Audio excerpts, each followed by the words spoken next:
Welcome to the class. आज हम आपके लिए लाए हैं आपके most important questions and repeated PYQs का तीसरा सेशन, जिसमें हम डिस्कस करेंगे आपके साइंस के चैप्टर 7 या बायो के chapter number 3 how do organism reproduce के बारे में। इससे पहले हमने life process and control and coordination का डिटेल डिस्कशन ऑलरेडी कर लिया है। आज का चैप्टर अब थोड़ा सा ज़्यादा इम्पॉर्टेंट है आपके लिए। क्यों? क्योंकि बोर्ड एग्जाम्स में इस चैप्टर की वेटेज ना तकरीबन 7 से 8 मार्क्स है। ठीक है, 7 to 8 मार्क्स आप इजीली इस चैप्टर के यही सारे क्वेश्चंस को लर्न करके कर सकते हो। ठीक है, तो बिना देर किए अपने इस चैप्टर को स्टार्ट करते हैं। हम अपना पहला सेक्शन स्टार्ट करते हैं जो कि है मल्टीपल चॉइस क्वेश्चंस का। अब इसमें पहला क्वेश्चन है, the thread like structure that develop on a moist slice of bread in Rhizopus are. तो राइजोपस क्या है? ये हमने फर्स्ट चैप्टर में भी पढ़ा था। ये है अ काइंड ऑफ फंगस। ठीक है, तो फंगस कहाँ ग्रो करते हैं? कोई भी मॉइस्ट सरफेस होता है ना, जैसे कि पुराने ब्रेड हो गया या सड़ा गला कुछ सामान हो गया, तो उनके ऊपर आपने देखा होगा कुछ ब्रश लाइक कुछ फिलामेंटस स्ट्रक्चर अपीयर होने लग जाते हैं ना, बिल्कुल, और वो थ्रेड लाइक स्ट्रक्चर्स होते हैं। ठीक है, अब उनका स्ट्रक्चर होता कैसा है? उसमें देखो ऐसे थ्रेड्स होते हैं बहुत सारे, और अगर हम माइक्रोस्कोप से देखते हैं तो हमें ये दिखाई देते हैं ये थ्रेड लाइक स्ट्रक्चर, और ऐसे ब्लॉब लाइक स्ट्रक्चर होते हैं उनके ऊपर। ठीक है, ऐसे गोल गोल से होते हैं। चलो इसे थोड़ा तो दूर दूर बना देता है ताकि एकदम गोल गोल सा बन जाए। ओके, और यहाँ नीचे कुछ रूट्स लाइक स्ट्रक्चर इनके निकले होते हैं। ये रूट्स लाइक स्ट्रक्चर होते हैं, रूट ट्रू रूट नहीं होते इनमें। ठीक है, ये फंगस है, इनमें ट्रू रूट ट्रू शूट नहीं होता है। ये रूट लाइक स्ट्रक्चर हैं जिन्हें हम क्या बोलते हैं? राइजोइड्स। और ये जो थ्रेड लाइक स्ट्रक्चर है ना, ये क्या कहलाते हैं? ये कहलाते हैं हाइफी। ये जो ब्लॉब लाइक स्ट्रक्चर है ये होते हैं स्पोरेंजियम, जिनके अंदर पाए जाते हैं स्पोर्स। और जब ये स्पोरेंजियम, जिनके अंदर ऐसे छोटे छोटे बहुत सारे टाइनी टाइनी स्पोर्स हैं, ठीक है, जब ये मैच्योर हो जाते हैं तो क्या होता है? फिर ये बर्स्ट होते हैं। ऐसे सपोज करो, ऐसे ये छोटी सी जगह से ये बर्स्ट हो रहा है। ठीक, और ये जो टाइनी स्पोरेंजियम है ना, ये ऐसे से बाहर निकल जाते हैं, और फिर ये बाहर निकल करके जिस भी सबस्ट्रेटम पे गिरते हैं, ये बाहर निकल के यहाँ गिरेंगे। ठीक है, सरफेस पे, और जहाँ पे मॉइस्ट सरफेस पे ये गिरेंगे फिर ये न्यू फंगस में ग्रो होने लग जाएंगे। ठीक है, तो अब हमसे क्वेश्चन पूछा था कि थ्रेड लाइक स्ट्रक्चर, इसकी पूरी बॉडी का कौन सा पार्ट है जो थ्रेड लाइक स्ट्रक्चर है? वो थ्रेड लाइक स्ट्रक्चर है हमारा हाइफी। स्पोरेंजिया ये ब्लॉब लाइक स्ट्रक्चर है, राइजोइड्स ये रूट लाइक स्ट्रक्चर है, फिलामेंट्स दिखते तो फिलामेंटस स्ट्रक्चर हैं बट इन्हें फिलामेंट्स नहीं कहते हैं। ये जो सिंगल यूनिट इनको हाइफी बोलते हैं, और ये बहुत सारे होते हैं तो इसको हम माइसीलियम बोलते हैं। ठीक है, तो आपका फोर्थ ऑप्शन होगा करेक्ट आंसर इस क्वेश्चन का। हाँ, अब आप देख लो करेक्ट आंसर भी, और साथ के साथ ये अच्छा सा डायग्राम बना है जो कि मैंने बनाया उससे कहीं ज़्यादा अच्छा डायग्राम है। इसमें देखो ये क्या है? ब्लॉब लाइक स्ट्रक्चर है, ये स्पोरेंजियम है, ये हाइफी है, ये स्ट्रक्चर ही आपके राइजोइड्स है। ठीक है, ये रूट लाइक स्ट्रक्चर है जो क्या क्या कर रहे होते होंगे? ये राइजोइड्स हैं, रूट लाइक स्ट्रक्चर, तो रूट वाले तो काम करेंगे ना, मतलब पानी एब्जॉर्ब कर रहे हैं। ठीक है, चलो अब हम चलते हैं अपने नेक्स्ट क्वेश्चन पे। नेक्स्ट क्वेश्चन है, a farmer wants to grow banana plants genetically similar enough. ये पॉइंट याद रखो कि कैसा बना रहा है, genetically similar enough to the plants already available in his field. Which one of the following method would you suggest for this purpose? ठीक है, एक किसान को बनाना प्लांट्स उगाने हैं जिसके जो कैरेक्टरिस्टिक्स है वो सेम वैसे के वैसे हों जैसे उसके फील्ड्स में जो पहले के बनानास ग्रो हुए थे। ठीक, अब उसको वैसे ही ग्रो करने हैं, तो वो उसे किस टाइप का रिप्रोडक्शन कराना होगा? ए सेक्शुअल मोड ऑफ रिप्रोडक्शन, जिसमें वो इंश्योर कर सकेगा कि सारे के सारे जो भी पार्ट है, उनके जो भी कैरेक्टर्स हैं वो सिमिलर हों, कुछ भी चेंजेस नहीं हो। जैसे हमने देखा है सेक्शुअल मोड ऑफ रिप्रोडक्शन में सबसे ज्यादा मैक्सिमम वेरिएशन के चांसेस होते हैं। ठीक है, यहाँ पे होगा vegetative propagation correct answer. Okay, option पढ़ लो एक बार। रीजनरेशन, रीजनरेशन तो बिल्कुल भी नहीं भाई। रीजनरेशन क्या था? रीजनरेशन हमने पढ़ा था प्लानेरिया में, हाइड्रा में। ठीक है, उसमें क्या था कि ये प्लानेरिया आपका एक ऐसे ऑर्गेनिज्म है, अगर इसको हम कट कर दें, इसको हम 3 पार्ट्स में कट करेंगे तो उसका ये वाला पार्ट, नीचे ये वाला पार्ट और ये वाला पार्ट, ये सारे प्लांट पार्ट ये ग्रो कर जाएंगे न्यू इंडिविजुअल में। ठीक है, पूरा का पूरा एक कंप्लीट प्लानेरिया ऐसे टाइनी टाइनी इंडिविजुअल देखो ग्रो हो गए। किसी भी बॉडी पार्ट से कुछ भी कट होगा तो वो ग्रो कर जाएंगे। तो रीजनरेशन तो इसका आंसर नहीं, ये हो कहा रहा था हमारे एनिमल्स में हो रहा था भाई। बात हो रही थी प्लांट की, बनाना को ग्रो करना है जेनेटिकली सिमिलर। बर्डिंग, बर्डिंग हमने किस में देखा था? बर्डिंग हमने देखा था in the case of hydra. Hydra में क्या हो रहा था कि ये हाइड्रा का मान लो ऐसे स्ट्रक्चर है, ठीक है। इसमें क्या होती है, यहाँ एक आउटग्रोथ निकलनी शुरू होती है, ठीक है। फिर उसके बाद ये आउटग्रोथ यहाँ से टूट जाती है और फिर ये टूटने के बाद सबस्ट्रेटम से अटैच होकर के एक न्यू हाइड्रा जनरेट होने लग जाता है, ठीक है। तो ये भी नहीं हो रहा है, सेकेंड ऑप्शन भी इनकरेक्ट है, ये भी नहीं होगा। Vegetative propagation would be the correct answer of this question. Sexual reproduction की तो बात ही नहीं है, क्योंकि सेक्सुअल रिप्रोडक्शन में क्या होने लग जाएगा, वेरिएशन आने लग जाएगा, ठीक है। और फार्मर को क्या चाहिए, जेनेटिकली सिमिलर प्लांट्स जैसे कि पहले थे, उसे बिल्कुल भी चेंजेस नहीं चाहिए। चलो नेक्स्ट क्वेश्चन है, हाँ देखो correct answer vegetative propagation. Next है, consider the following 3 flowers namely XYZ। यहाँ आपको 3 फ्लावर्स दे रखे हैं, ये क्वेश्चन भी अभी रिसेंटली किसी पेपर का ही था। विच flower would develop into fruit. 3 plants हैं, अब आपको इसमें बताना है कि कौन सा प्लांट है जो कि फ्रूट बनाएगा और कौन सा प्लांट नहीं बनाएगा। तो बहुत सिंपल सी बात है, हमने क्या पढ़ा था, हमने जब गाइनोशियम का स्ट्रक्चर पढ़ा था, पिस्टल का, ठीक है, मतलब फीमेल रिप्रोडक्टिव पार्ट प्लांट्स में पढ़े थे, तो हमने पढ़ा था कि उसके 3 पार्ट हैं। क्या ऐसे एक स्ट्रक्चर है बड़ा सा, देन ये फिलामेंट लाइक स्ट्रक्चर है, देन ऐसा गोल सा एक स्ट्रक्चर पढ़ा था, ठीक। ये क्या कहलाता है, ये होता है स्टिग्मा, ये स्ट्रक्चर है स्टाइल, एंड ये स्ट्रक्चर है ओवरी, ठीक। और इसके अंदर होता है क्या, ओव्यूल, ठीक। अब उसके अंदर की हम पूरी बात नहीं करेंगे कि क्या कैसे, बट इतना ध्यान रखो कि स्टिग्मा, स्टाइल, ओवरी, और ओवरी आफ्टर मैचुरेशन ही बनता है फ्रूट। तो हमें फ्रूट बनाना है, तो ऑब्वियस सी बात है ना कि जो भी हमारे डायग्राम देख रखे हैं उनमें अगर फीमेल रिप्रोडक्टिव पार्ट है, उसमें ओवरी है, तो वही फर्दर आगे जाके मैच्योर होकर फ्रूट में बनेगा। तो यहाँ कौन कौन से पार्ट है जहां आपको दिख रहा है ऐसा स्ट्रक्चर, ये अब देखो ये क्या है, ये बाइसेक्सुअल फ्लावर है, इसमें मेल पार्ट भी मौजूद है और फीमेल पार्ट भी मौजूद है, तो ये बनाएगा, हाँ ये फ्रूट बनाएगा। ये पार्ट देखो, तो ये एक यूनिसेक्सुअल फ्लावर है जिसमें केवल पिस्टल का स्ट्रक्चर है, आपको दिख रहा है, ठीक है। ये देखो इसका स्टिग्मा है, ये स्टाइल है, ये ओवरी है, ठीक। तो ओवरी ही डेवलप हो जाएगी किसमें, फ्रूट में। ये पूरा का पूरा कैसा प्लांट है, फीमेल प्लांट है। सपोज कर लो ये पपाया का प्लांट है। पपाया में ऐसा होता है ना कि मेल और फीमेल प्लांट अलग अलग होते हैं, ठीक है। तो ये भी ग्रो हो जाएगा। अब जेड वाला हमारा फ्लावर देखो, जेड फ्लावर में क्या है, सारे के सारे मेल पार्ट हैं। ये क्या है, एंड्रोशियम है, स्टेमन है, बट इसमें फीमेल पार्ट नहीं, इसमें ओवरी ही नहीं है। तो जब ओवरी ही नहीं है तो ओवरी तो मैच्योर होकर फ्रूट बनता है, तो ये तो नहीं बन पाएगा, ठीक। ये क्या है, ये दोनों यूनिसेक्सुअल फ्लावर है। हाँ देखो इसमें क्या होगा, इसमें मेल पार्ट कैसे आएगा, ये आएगा थ्रू क्रॉस पॉलिनेशन। यहाँ से कोई भी इंसेक्ट उड़ करके जाएगा और यहाँ पे दे जाएगा किससे, पॉलन ग्रेन को, और तब फाइनली फर्टिलाइजेशन होगा। और जो फर्दर पूरी की पूरी प्रोसेस होने के बाद जो ओवरी है वो कन्वर्ट हो जाएगी फ्रूट में आफ्टर मैच्योरेशन, ठीक है। तो चलो करेक्ट आंसर हो जाएगा इसका X and Y only. Next question है, ये भी क्वेश्चन आपके किसी बोर्ड एग्जाम के ईयर में ही आया है। Choose the correct order of the stages of binary fission in Leishmania, ठीक है। लेशमैनिया क्या है, ये एक प्रोटोजोआ फाइलम से बिलोंग करता हुआ पैरासाइट है जो कि ब्लैक फीवर कॉज करता है, ठीक। अभी हमें इस पे फोकस करना है कि इसमें हमें क्या करा रहे हैं, बाइनरी फिजन। हमने क्या देखा था, आपने आपकी बुक में एनसीईआरटी में जो बाइनरी फिजन दे रखा है वो दे रखा है अमीबा का, ठीक। बट ये भी अमीबा का ही भाई समझो इसको, ये भी प्रोटोजोआ फाइलम से ही बिलोंग करता है।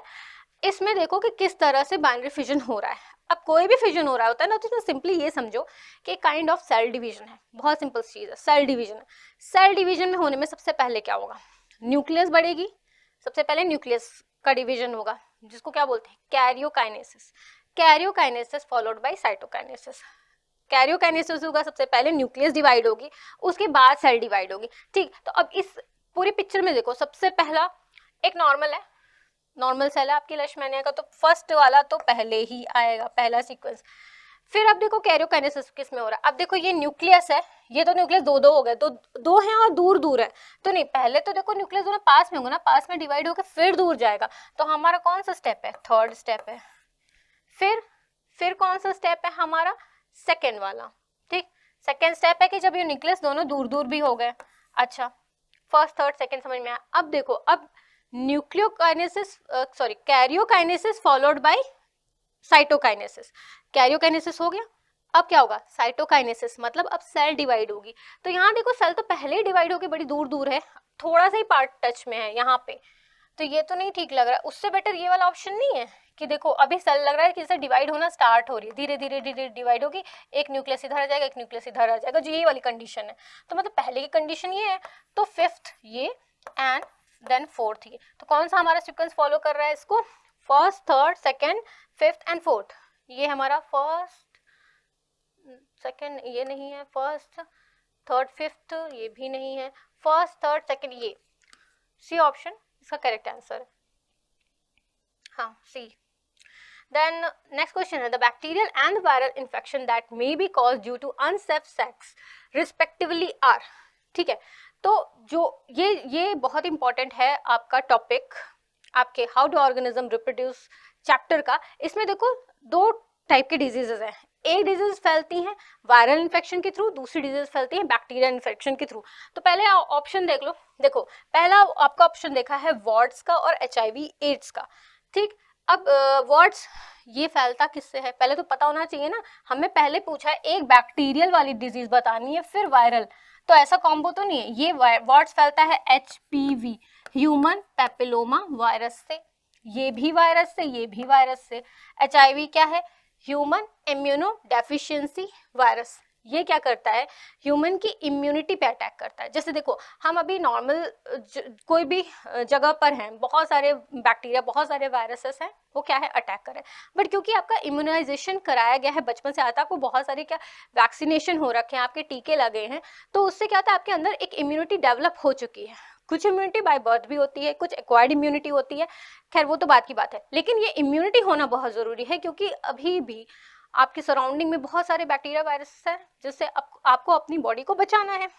तो क्या होता है, ये आपके अंदर इम्यूनिटी, लेकिन ये जो HIV वायरस है ह्यूमन इम्यूनो डेफिशिएंसी, इसके नाम में है कि आपकी इम्यूनिटी को डेफिशिएंट कर देता है, उसको कमजोर बना देता है। तो जो भी अटैक कर सकते हैं बैक्टीरिया वायरस, वो अटैक करना शुरू कर देते हैं और आपको बहुत सारी बीमारियां हो जाती हैं, which further leads to AIDS. AIDS क्या है, एक्वायर्ड इम्यून डेफिशिएंसी सिंड्रोम, ये सिंड्रोम है, ठीक है। सबसे पहले तो डिफरेंस है, डिजीज क्या है, एक पर्टिकुलर डिजीज में क्या होता है कि आपका कोई पर्टिकुलर बॉडी ऑर्गन या किसी चीज की डेफिशिएंसी की वजह से आप सफर कर रहे होते हैं, लेकिन सिंड्रोम में क्या हो रहा है कि सारी की सारी आपकी इम्यूनिटी क्या होगी है, वो खत्म हो चुकी है बिकॉज ऑफ दिस वायरस। अब क्या होगा कि अब आपके पास किसी भी रोग से लड़ने की क्षमता ही नहीं बची, तो बहुत सारे रोग, बहुत सारे बैक्टीरिया, बहुत सारे वायरसेस क्या थे एट अ सेम टाइम आपको अफेक्ट कर सकते हैं। तो इसमें बहुत सारी डिजीज एक साथ हो जा रही होती हैं, ठीक। लेकिन ये दोनों के दोनों ऑप्शन कौन से डिजीजेस के हैं, वायरल डिजीज के, ठीक है।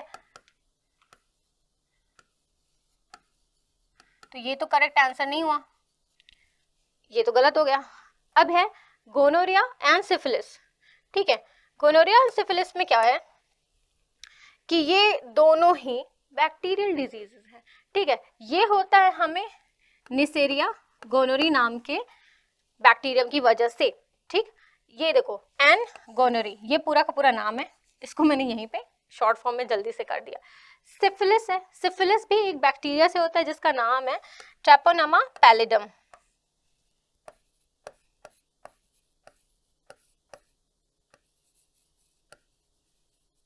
इसका नाम है ट्रैपोनामा पैलिडम, ठीक।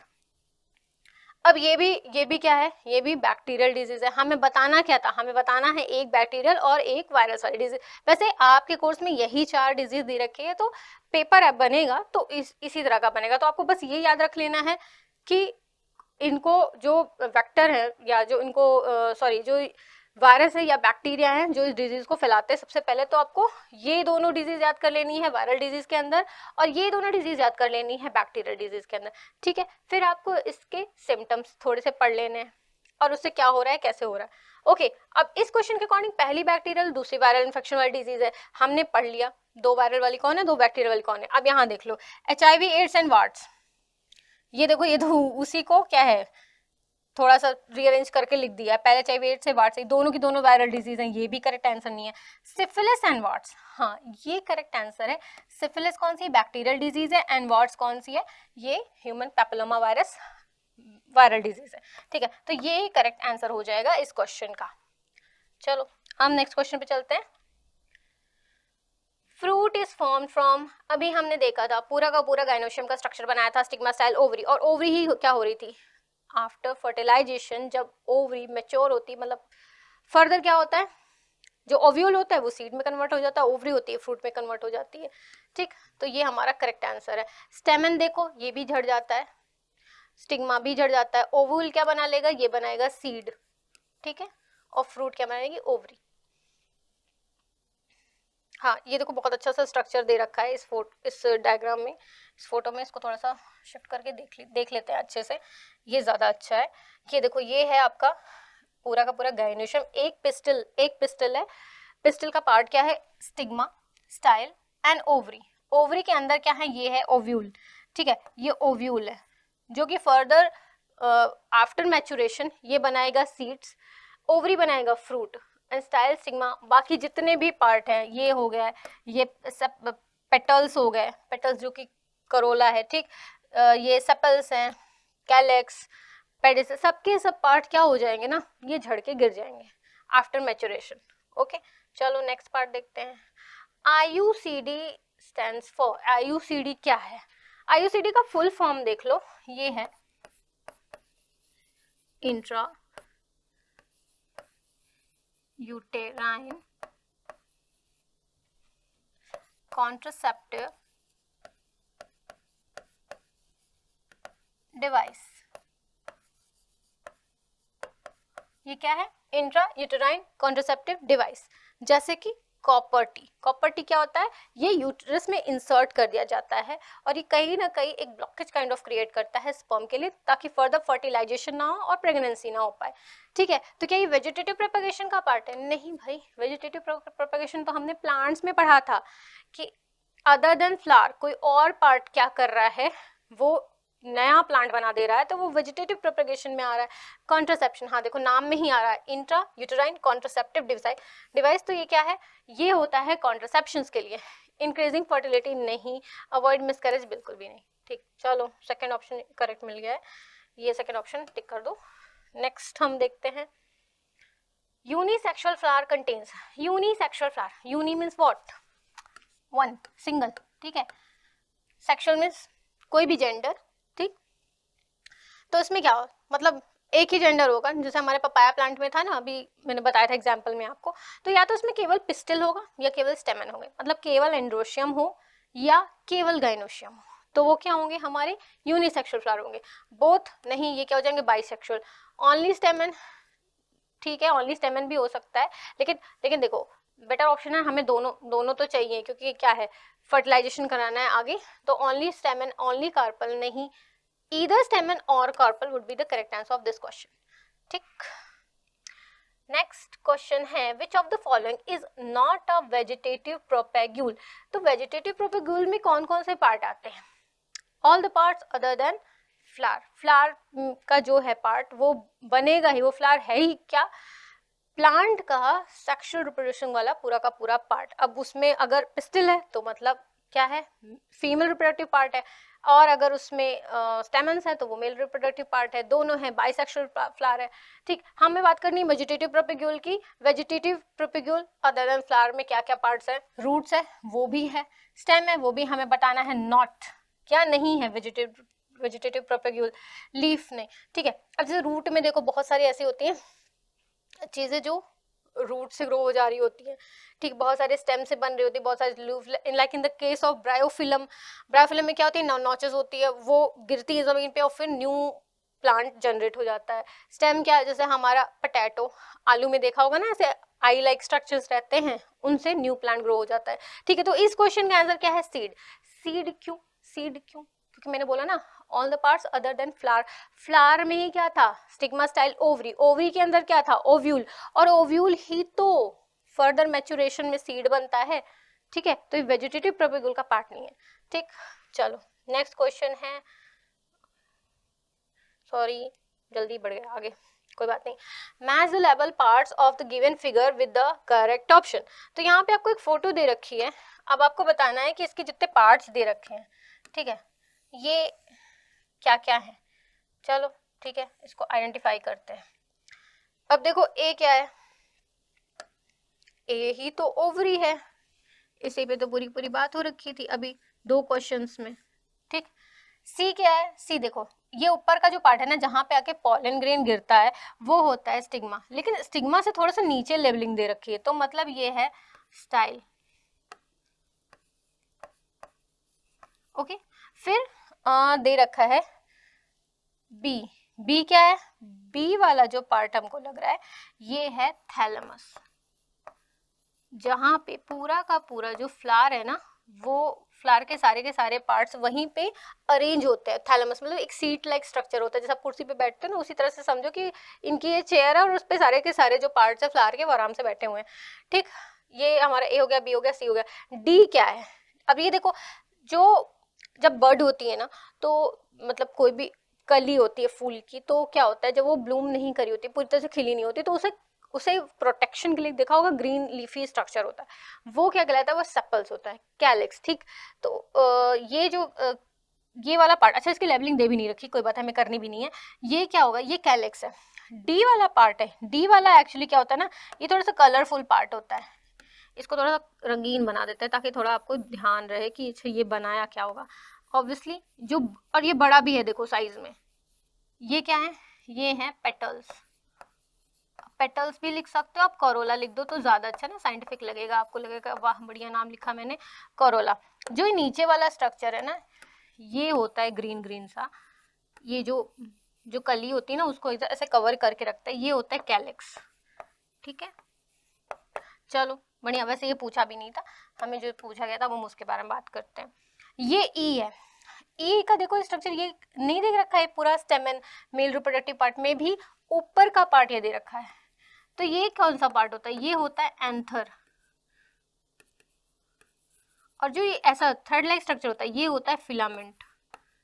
खैर ये तो हमसे पूछा नहीं है, छोड़ो इसको लिखते भी नहीं है वरना कंफ्यूज होते चले जाओगे, ठीक। तो ए हमारा क्या है, ओवरी, यहाँ लिखते जाओ, ये क्या है, ओवरी। बी क्या है, बी क्या था, थैलेमस। सी क्या है, सी कहाँ गया, हाँ सी था स्टाइल। डी कहाँ है, डी है पेटल्स।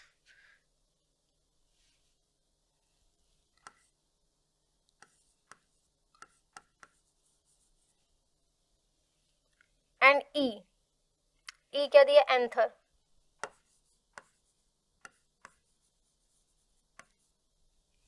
अच्छा चलो अब इसको हम थोड़ा सा मैच करा लेते हैं, लिख तो दिया, गलत जगह लिख दिया क्या, चलो कोई बात नहीं, फिर से इसको इरेज कर लेते हैं। ओ भाई हाँ चलो ठीक है, इसको चेक कर लेते हैं एक बारी। देखो मैच द लेवल पार्ट है ना, हमारा पहला क्या था, ओवरी ओवरी ओवरी ओवरी, ये दोनों गलत हो गए।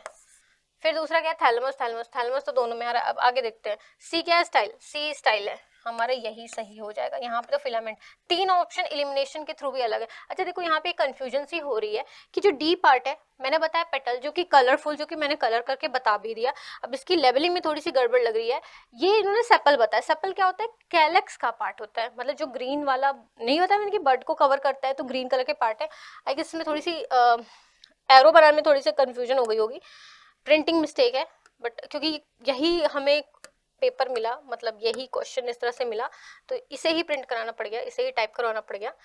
आई गेस ये जो लेवलिंग होगी, ये अगर ये सेपल है, अगर ये, क्योंकि ऑप्शन में हमें पेटल्स नहीं दे रखा है, बल्कि होना तो पेटल्स चाहिए, क्योंकि कलरफुल जो बड़ा वाला होता है ना, कलरफुल पार्ट होता है, वो पेटल्स होता है, वो कोरोला होता है, ठीक। यहाँ पे क्या है, आई गेस ये जो है थोड़ा इतनी लेबलिंग होनी चाहिए। अगर यहाँ तक की लेबलिंग हो जाएगी ना तो ये हमारा क्या है, कैलेक्स का पार्ट है, जो कि है हमारा यहाँ ऑप्शन में सेपल्स। ठीक है, चलो अब हम अपने नेक्स्ट क्वेश्चन पर चलेंगे। वैसे ऑप्शन इलिमिनेशन के थ्रू भी हमें सी तक पूरा का पूरा मिल ही गया, तो हमें पता चल गया कि ऑप्शन हमारा बी ही सही होगा। चलो आंसर भी देख लेते हैं इस क्वेश्चन का। हाँ, ऑप्शन यही सही है। अगर हमें सेपल्स पेटल्स में थोड़ी सी कंफ्यूजन हो रही थी तो इसी वजह से हो रही थी क्योंकि यहाँ पे थोड़ी प्रिंटिंग मिस्टेक है इस फोटो के। चलो कोई बात नहीं है, आगे बढ़ते हैं। The male reproductive parts of a flower that the stamen are collectively known as. अब स्टेमन जो है, स्टेमन मतलब कि स्टेमन में क्या है, एंथर एंड फिलामेंट। अगर हम स्टेमन का मैं एक नॉर्मल स्ट्रक्चर बनाना चाहूँ तो स्टेमन कैसा दिखता है, ऐसा। ठीक है, ये क्या है, एंथर, और यह है फिलामेंट। ठीक है, ठीक है। अब ये बोल रहे हैं कि सारे के सारे स्टेमन्स, ऐसे बहुत सारे स्टेमन्स को कलेक्टिवली हम क्या बोलेंगे, उनको हम बोलेंगे एंड्रोशियम। ठीक है, फिलामेंट तो एक ही ये नॉर्मल थ्रेड लाइक स्ट्रक्चर है, एंथर तो उसका ऊपर पार्ट है, और गाइनोशियम क्या है, फीमेल रिप्रोडक्टिव पार्ट है। ठीक, तो करेक्ट आंसर है होगा हमारा ए। चलो हाँ, ऑप्शन सही है। हाँ देखो, ये आपका डायग्राम में भी दे रखा है स्ट्रक्चर एंथर एंड स्टेमन, पूरे स्टेमन का। Then आपका next question, the process in which small portion of the oviduct of a women are removed by surgical operation and the cut ends are ligated is known as what. ठीक है, तो ये भी आपके method of contraception का ही part है, जो कि है आपका सर्जिकल मेथड का पार्ट। सर्जिकल मेथड में क्या करते हैं कि जो फैलोपियन ट्यूब है, यानी जो ओविडक्ट है, उसको कट करके उसे टाई कर देते हैं, ताकि फर्दर जो ओवम है वो अगर मेच्योर होकर के प्रोड्यूस भी हो रहा है तो वो फैलोपियन ट्यूब के से ट्रैवल करके ना आए। क्यों, देखो मेन जो हमारा फर्टिलाइजेशन का जो साइट होता है ना, वो फैलोपियन ट्यूब ही होती है। अब जब वहाँ फर्टिलाइजेशन नहीं होगा तो फर्दर बेबी का ग्रोथ भी नहीं होगा। ठीक है, तो चलो इसको एक बार आप डायग्राम बना के भी समझ लो। देखो यहाँ पे क्या है, साइड साइड में दो ओवरी बना लेते हैं। ठीक, ये ओवरी इधर से ऐसे अटैच है एक ऐसे स्ट्रक्चर से। ठीक, कई बार आपको फीमेल रिप्रोडक्टिव ट्रैक्ट बनाने का भी क्वेश्चन पूछा जा सकता है, इसलिए आपको आना चाहिए। ठीक, ये कैसे स्ट्रक्चर है, ये है फ्रिम्बी, और ये पतली सी ऐसे ट्यूब लाइक स्ट्रक्चर गई है, यही है फैलोपियन ट्यूब। ठीक,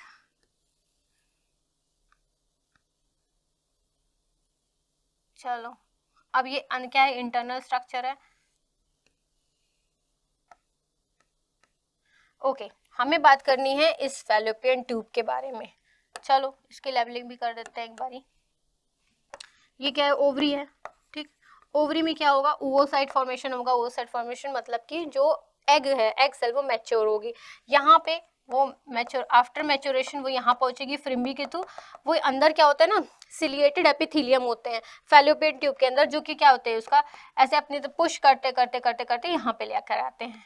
और फैलोपियन ट्यूब का जंक्शन है एम्पुलस थमस जंक्शन, जहां पर कि फर्टिलाइजेशन होता है। तो सपोज करो कि अगर स्पर्म की एंट्री हो गई तो स्पर्म ट्रैवल करके कहाँ, यहाँ पहुंचेगा और यहाँ पे फर्टिलाइजेशन हो जाएगा। फर्टिलाइजेशन हो जाएगा उसके बाद जो फर्टिलाइज्ड एग है यानी जो जाइगोट है, फिर वो वहां से ट्रैवल करके आएगा एंड जो वॉल ऑफ एंडोमेट्रियम की वॉल है यूटेरस की, वहां पे आकर के वो ग्रो होना शुरू हो जाएगा।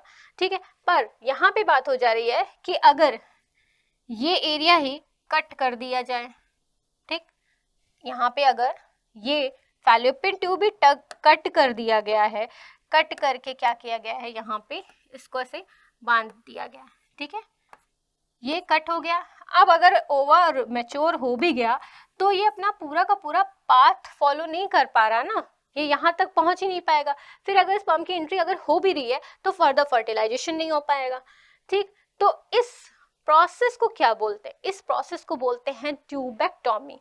ठीक है, क्यों, क्योंकि फैलोपियन ट्यूब को, उस ट्यूब को कट किया गया है। जो एक्टोमी वर्ड है, एक्टोमिक वर्ड ही आपका कट से है। ठीक, क्या हो रहा है, ट्यूबेक्टोमी। और मेल में क्या होता है, वास्ट डिफरेंस को कट कर दिया जाता है और ये प्रोसेस कहलाती है क्या, वैसेक्टोमी। ये किसमें है, मेल में। डायाफ्राम नहीं भाई, डायाफ्राम क्या होता है, ये जो होता है ये बैरियर मेथड है, ठीक है। कॉपर में क्या है, कॉपर टी है इंट्रा यूटेराइन कॉन्ट्रासेप्टिव डिवाइस, ये एक टी लाइक ऐसा डिवाइस होता है जिसको इंसर्ट कर दिया जाता है फीमेल के यूटेरस में ताकि फर्दर फर्टिलाइजेशन नहीं हो, ठीक। चलो आई गेस ये टॉपिक आपको क्लियर होगा। इसका करेक्ट आंसर आपका बी ऑप्शन है, ठीक, ट्यूबेक्टोमी। चलो नेक्स्ट क्वेश्चन पे चलते हैं। नेक्स्ट है what conclusion can be made about the division in Plasmodium. तो प्लाज्मोडियम देखो क्या है, प्लाज्मोडियम ये भी फाइलम प्रोटोजोआ का ही एक सदस्य है। इसमें ये क्या करता है, ये मलेरिया कॉज करता है, ठीक है। मलेरिया मेनली इसकी वजह से होता है, मच्छर की वजह से नहीं, मच्छर तो इसका वेक्टर है, ठीक, वो उसको ढो करके लाता है और इसकी लाइफ साइकिल ह्यूमन और मस्कीटो दोनों में चल रही होती है, ठीक है। अब इसमें पूछा जा रहा है कि इनमें क्या होता है, इनमें इनका रिप्रोडक्शन कैसे होता है प्लाज्मोडियम का। तो प्लाज्मोडियम का रिप्रोडक्शन इसमें इस तरह होता है कि जो इनकी सेल्स होती है ना, इनके अंदर बहुत सारा डिवीजन होता है, ठीक। सपोज करो ये मैंने सेल ड्रॉ कर दी, प्लाज्मोडियम की एक सेल है, ये इसका न्यूक्लियस है। अब इसमें न्यूक्लियस में फर्दर पहले डिवीजन होगा, 1 से 2 बन गई, ठीक है, 2 से 4 बनेगी, 4 से 8 बनेंगी, बहुत सारी बन जाएंगी और सबके साइड साइड में फिर थोड़े टाइम के बाद अलग से साइटोप्लाज्म इकट्ठा होता जाएगा, ठीक है।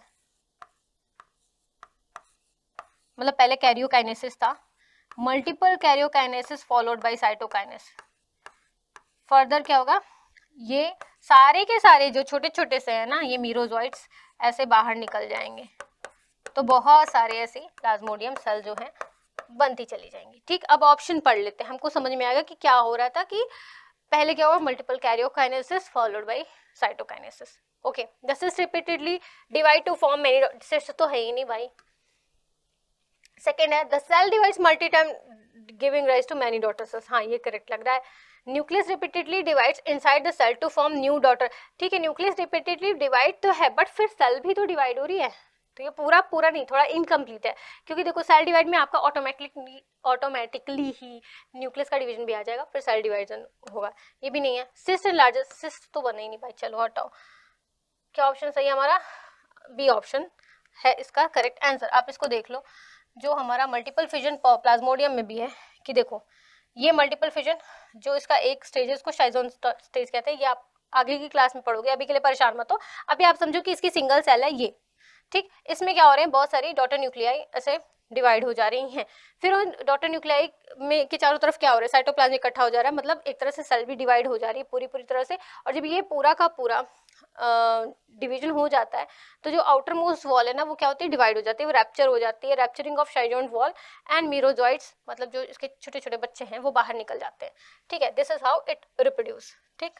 चलो नेक्स्ट क्वेश्चन देखते हैं, how do spores develop into Rhizopus. अब ये राइजोपस, सॉरी ये तो भाग ही गया, चलो कोई बात नहीं। राइजोपस क्या था, हमारा फंगस था, ठीक है।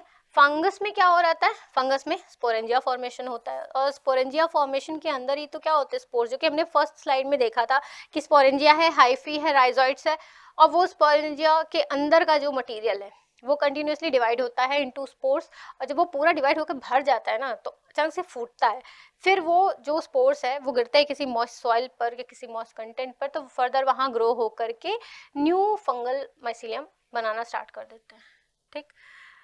Spore divide into grow into new individual, हाँ स्पोर डिवाइड होंगे, अब कंबाइन होकर के तो नहीं होगा, इनलार्ज भी नहीं होगा, स्पोर लैंड नहीं, पहले तो डिवाइड होगा उसके बाद फिर जाकर लैंड होगा ना, जब स्पोरेंजियम बस्ट कर जाएंगे तब।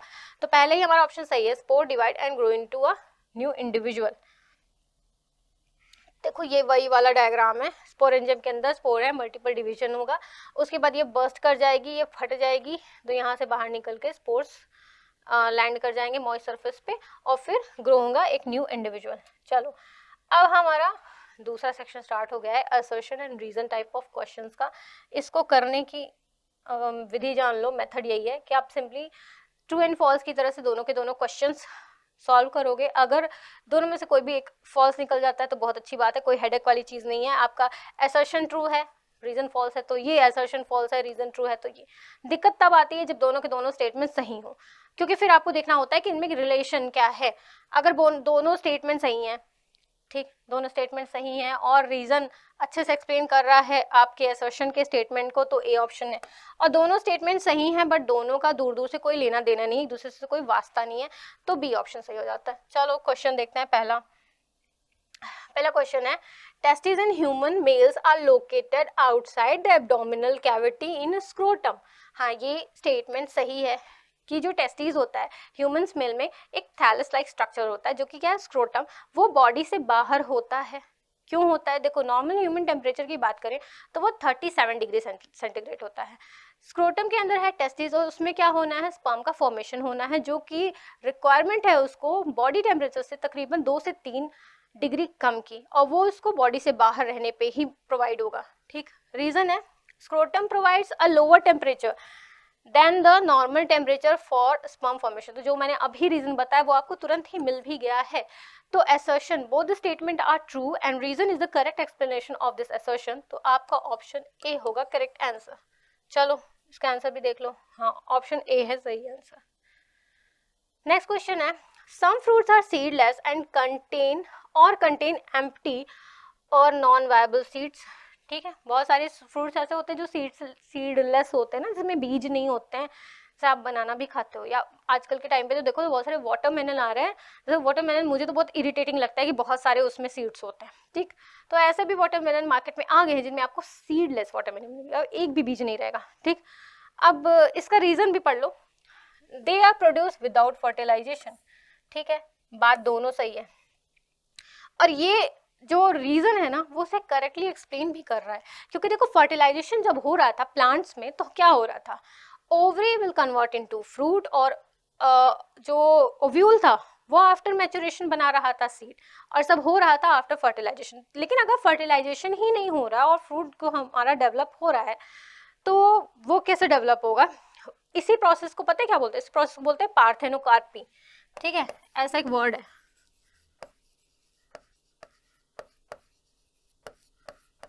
ये एक वर्ड है जो आप आगे हायर क्लास में जाओगे तो इंट्रोड्यूस होंगे इससे। अभी थोड़ा सा जान लो इसके बारे में कि अगर विदाउट फर्टिलाइजेशन क्या हो रहा है, हमारा फ्रूट डेवलप कर जा रहा है, तो वो उसको क्या बोलते हैं, पार्थेनोकार्पी। ठीक है, तो both the statements are true and reason is the correct explanation of assertion. तो इसका आंसर क्या हो जाएगा? इस क्वेश्चन का आंसर भी ए होगा। ठीक, चलो नेक्स्ट क्वेश्चन देखते हैं। In angiosperms, the ovule develop into a seed after fertilization। देखो, एंजियोस्पर्म नाम से घबराना मत। क्यों मत घबराना?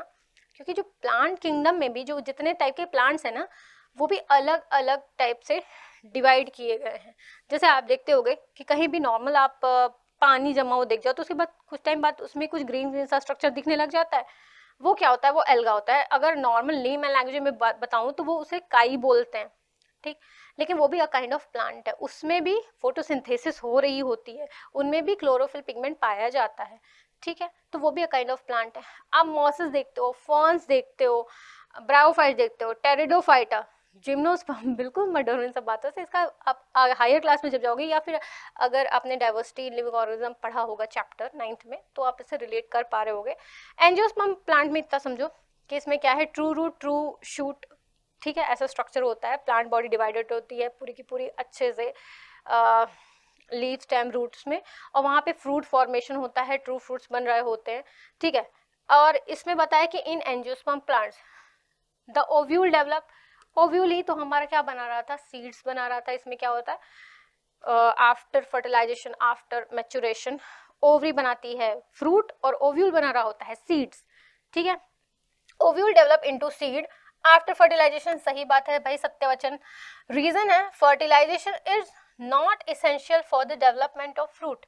देखो, इसका रीजन तो नहीं है ये, बट ये वाली भी बात तो सही है, ये भी सत्यवचन है। क्यों? क्योंकि अभी हमने पिछले क्वेश्चन में पढ़ा था पार्थेनोकार्पी। पार्थेनोकार्पी में हमने देखा था कि विदाउट फर्टिलाइजेशन भी फ्रूट बनाए जा सकते हैं। तो ये स्टेटमेंट भी सही है, fertilisation is not essential for the development of fruit. तो दोनों के दोनों बात तो सही है, बट इसका इससे कोई लिंक नहीं है, ये जो है ना इसको एक्सप्लेन नहीं कर पा रहा है, इसलिए यहाँ पे हमारा ऑप्शन हो जाएगा बी करेक्ट कि both the statement are true but reason is not the correct explanation of assertion. ठीक है, चलो अब अपना नेक्स्ट क्वेश्चन देखते हैं। An ovule is transformed into seed after fertilization। ठीक है, ये पिछले जैसा ही क्वेश्चन है, फर्टिलाइजेशन के बाद ओव्यूल क्या बनेगा, सीड बनेगा, इस बात को एकदम रट लो। ओवरी बनेगा फ्रूट, ओव्यूल बनेगा सीड, सही बात है भाई, सत्य वचन। Fruits are form only from ovaries. हाँ ठीक है, जो फ्रूट्स है, देखो फ्रूट तो हमारा ओवरी से ही बन रहा है। अगर हमारे प्लांट में पिस्टिल है, पिस्टिल में क्या है, ओवरी है, ओवरी ही मैच्योर करेगा, फ्रूट बन जाएगा।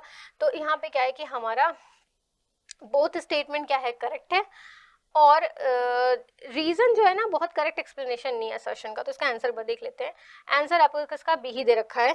ठीक, चलो नेक्स्ट क्वेश्चन है, cross pollination results in healthy and stronger offsprings. हाँ, क्रॉस पॉलिनेशन, क्रॉस पॉलिनेशन में होता क्या है, सबसे पहले समझो पॉलिनेशन क्या होता है। पॉलिनेशन है कि जो मेल गैमेट है वो फीमेल पार्ट में आकर आ जाए, जैसे कि जो पॉलन ग्रेन्स हैं वो स्टिग्मा पर लैंड कर जाएं। इतनी सी कहानी आपके पॉलिनेशन की। अब इसमें दो पॉलिनेशन होता है, एक सेल्फ पॉलिनेशन होता है, एक क्रॉस पॉलिनेशन होता है। सेल्फ पॉलिनेशन में होता है कि अगर सेम फ्लावर का ही पॉलन ग्रेन सेम फ्लावर के ही स्टिग्मा पर लैंड कर रहा है, या सेम जो प्लांट है उसके एक फ्लावर का पॉलन ग्रेन उसी सेम प्लांट के किसी दूसरे फ्लावर के स्टिग्मा पर आकर लैंड करता है, तो उसको क्या बोलते हैं, सेल्फ पॉलिनेशन। ठीक, क्रॉस पॉलिनेशन में क्या होता है, दोनों के दोनों प्लांट्स होते हैं अलग अलग होते हैं। ठीक, चलो अब यहाँ स्टेटमेंट फिर से पढ़ लेते हैं। Cross pollination results in healthy and stronger offsprings. ये बात सही है, क्यों, because it leads to variation ना। जब हमने क्लास 9th में भी पढ़ा था तो हमने भी वहाँ हाइब्रिडाइजेशन कराया था जानबूझ के, क्यों, क्योंकि हमको जो है जो डिजायर्ड प्लांट्स चाहिए थे वो थोड़े से जेनेटिकली स्ट्रॉन्गर चाहिए थे। ठीक, जो वाइल्ड वैरायटी का क्रॉस करा रहे थे न्यू वैरायटी के प्लांट से, वाइल्ड वैरायटी कौन सी उसमें खूबी आ रही थी, वाइल्ड वैरायटी की जो डिजीज रेजिस्टेंट वाली पावर है वो आ जा रही थी, और जो न्यू वैरायटी में जो बहुत ही अच्छे किस्म के फ्रूट्स हैं वो डेवलप हो रहे थे, वो सारी की सारी क्वालिटीज मिल करके हमें एक प्लांट में मिल रही थी थ्रू क्रॉस फर्टिलाइजेशन या क्रॉस पॉलिनेशन। ठीक है, तो ये बात तो सही है, बिकॉज इससे क्या होगा, वेरिएशन ज्यादा आएगा। रीजन है, it is due to the phenomenon of hybrid vigour. वही बोला ना मैंने, हाइब्रिडाइजेशन जो हम लोग करा रहे थे क्लास 9th का, अगर थोड़ा सा रिवाइज करो तो आपने पहला जो इम्प्रूवमेंट इन फूड रिसोर्सेज में पढ़ा होगा, ये हाइब्रिडाइजेशन ही पढ़ा था। ठीक है, तो दो डिफरेंट वैरायटी को क्रॉस करा रहे थे। चलो हाँ, इसका आंसर ए ही सही है। ठीक, कि both the statement are correct and reason is the correct explanation of assertion. अब हमारा नेक्स्ट सेक्शन स्टार्ट हो गया है, जो कि है very short answer type questions का। ठीक है, देखो ये जो चैप्टर है इससे इंपॉर्टेंट क्या है, 1 मार्क का एक क्वेश्चन आएगा। अब ये आपका असर्शन रीजन भी हो सकता है, एमसीक्यूज भी हो सकता है। 2 मार्क का एक क्वेश्चन आना है जो कि आपका वेरी शॉर्ट है, फिर लॉन्ग क्वेश्चन है। ठीक, तो ये सेक्शन भी बहुत इंपॉर्टेंट है, इसमें भी बहुत सारे प्रीवियस ईयर के क्वेश्चन हैं, जैसे ये वाला क्वेश्चन देख लो। State the changes that takes place in uterus. अब ये यूटेरस की बात हो रही है, ऑब्वियसली बात है, ह्यूमन फीमेल्स की बात हो रही है। यूटेरस में चेंजेस बताने हैं, कब कब, पहला, अगर implantation of embryo has been occurred. अगर इम्प्लांटेशन हो गया है एम्ब्रियो का तो मतलब क्या होगा, तो मतलब यही है ना कि फिर बेबी ग्रो करेगा, प्लेसेंटा डेवलप हो जाएगी, और प्लेसेंटा ही बेबी को सारा न्यूट्रिशन प्रोवाइड कराएगी, और बेबी की बॉडी के सारे टॉक्सिक मटेरियल्स वहां से निकल के प्लेसेंटा के थ्रू जो है रिमूव हो जाएंगे। तो प्लेसेंटा एक तरह से न्यूट्रिटिव, रेस्पिरेटरी, एक्सक्रीटरी, हर तरह का ऑर्गन है फॉर डेवलपिंग बेबी। एंड अगर फीमेल गैमेट एग फर्टिलाइज नहीं होता है तो क्या होता है, अगर फीमेल एग फर्टिलाइज नहीं है तो ये बॉडी से बाहर निकल जाएगा, और फिर जो एंडोमेट्रियम वॉल है ना यूटेरस की, ये भी फर्दर श्रेड होने लग जाएगी, जो ब्लड क्लॉटिंग है वो सब बाहर निकलने लग जाएगी, और जो कि प्रोसेस कहलाएगा मेंस्ट्रुएशन का। ठीक है, जो पीरियड्स आने शुरू हो जाते हैं वो पीरियड वाली साइकिल स्टार्ट हो जाएगी। चलो इसको लैंग्वेज फॉर्म में भी देख लो। देखो पहला जो सेक्शन है उसका आंसर है uterus wall will become thicker. क्यों? क्योंकि बेबी को वो जगह देने, बेबी के लिए प्रॉपर एक बेड बनाया गया था। कैसे? Due to development of blood vessels and glands in it, and placenta develops from the side of fetus so that it can derive nutrition from mother and pass the waste to mother's blood. ठीक है, क्योंकि baby का भी सारे के सारे organs functional थोड़ी होंगे। ठीक है, तो यहाँ पे देखो, अगर बेबी मेच्योर होने लग जाता है, इम्प्लांटेशन हो जाता है यूटरस में, ठीक, तो बेबी क्या होता है, अटैच हो जाता है। और यहाँ पे ये देखो ऐसे कॉर्ड रहती है जो कि प्लेसेंटा से कनेक्टेड है। सॉरी, ये जो कॉर्ड होती है इसको क्या बोलते हैं? इसको बोलते हैं अम्बिलिकल कॉर्ड। ये अम्बिलिकल कॉर्ड क्या होती है? बेबी के नेवल से अटैच रहती है। और जो प्लेसेंटा है, प्लेसेंटा में के थ्रू ही बेबी को सारा न्यूट्रिशन, ऑक्सीजन, जो भी डेवलपिंग हार्मोन्स हैं वो सब क्या मिलेंगे बेबी को, ऐसे मदर के थ्रू मिल जाएंगे। और बेबी की बॉडी में जितने भी नाइट्रोजनस वेस्ट प्रोडक्ट है वो देखो, ये अम्बिलिकल कॉर्ड का इंटरनल स्ट्रक्चर देखो, यहाँ पे ऐसे वेन्स हैं, ये जो ब्लू वाली है वेन्स है, और ये जो रेड वाली हैं ये क्या है, आर्टरीज है। ये ऑब्वियसली बात है, अभी हमने लाइफ प्रोसेस में भी पढ़ रखा था कि जो आर्टरीज हैं ये क्या करेंगी, ये प्योर ब्लड की सप्लाईज के लिए रिस्पॉन्सिबल होती हैं, और ये वेन्स हैं। तो बेबी की बॉडी से जितने भी टॉक्सिक वेस्ट मटेरियल्स हैं वो यहाँ से होकर के, जो कैपिलरीज से होकर के बाहर प्लेसेंटा के थ्रू बॉडी के बाहर निकल जाएंगे। ठीक, चलो, और दूसरा हमारा वही दे रखा है। पहले इसको थोड़ा सा डायग्राम को हटा लेते हैं, छोटा कर लेते हैं, and then let me raise this. चलो, अब दूसरा हमारा सेक्शन था कि इफ फीमेल गैमेट और एग इज नॉट फर्टिलाइज, तो क्या होता है? अगर फर्टिलाइजेशन नहीं होता है तभी तो पीरियड स्टार्ट हो जाते हैं। यूटेरस लाइनिंग गेट्स पील्ड, क्योंकि जो कोई यूटेरस होती है ना, द वॉल ऑफ यूटेरस, वो बेबी के इम्प्लांटेशन के लिए खुद को प्रॉपरली काइंड ऑफ सोचो डेकोरेट कर लेती है कि हाँ प्रॉपर यहाँ पे ब्लड की कुशनिंग कर दी जाएगी प्रॉपर। ठीक, जब बेबी वहाँ पे आएगा नहीं तो फिर ये शेड ऑफ होती चली जाएंगी। It gets peeled and shed off along with mucus, blood and dead ovum during menstruation, और इसीलिए menstruation को weeping of uterus भी बोला जाता है। ठीक है, चलो अब नेक्स्ट पार्ट पढ़ते हैं। नेक्स्ट क्वेश्चन है, give reason as to why the following process are different from each other. पहला है fission in amoeba and plasmodium, then second है बाइनरी फिजन एंड फ्रैगमेंटेशन। तो देखो, अमीबा में जो फिजन है उसको हम क्या बोलते हैं? उसको हम बोलते हैं बाइनरी फिजन।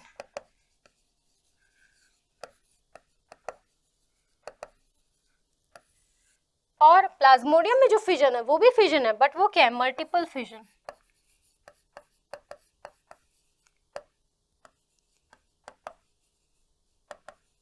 ठीक है, यहां पे क्या होगा, एक सेल से दूसरे सेल में डिवाइड हो जाएगी, from one cell to to.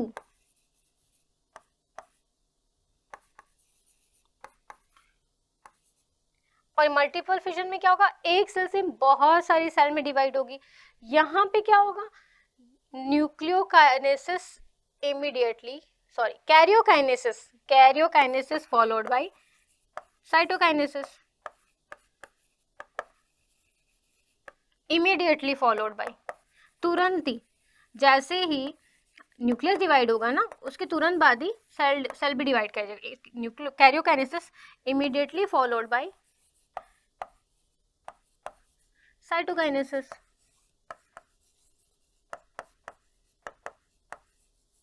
ठीक है, पर यहाँ पर क्या होगा, क्या इमीडिएट डिवीजन हो जाएगा? नहीं, यहाँ पर होगा क्या, karyokinesis, multiple karyokinesis followed by cytokinesis. पहले बहुत सारी न्यूक्लियस का डिवीजन होगा, बहुत सारी न्यूक्लियाई बनेगी, फिर उनके चारों तरफ थोड़ा थोड़ा साइटोप्लाज्म इकट्ठा होगा और फिर सेल डिवाइड करेगी।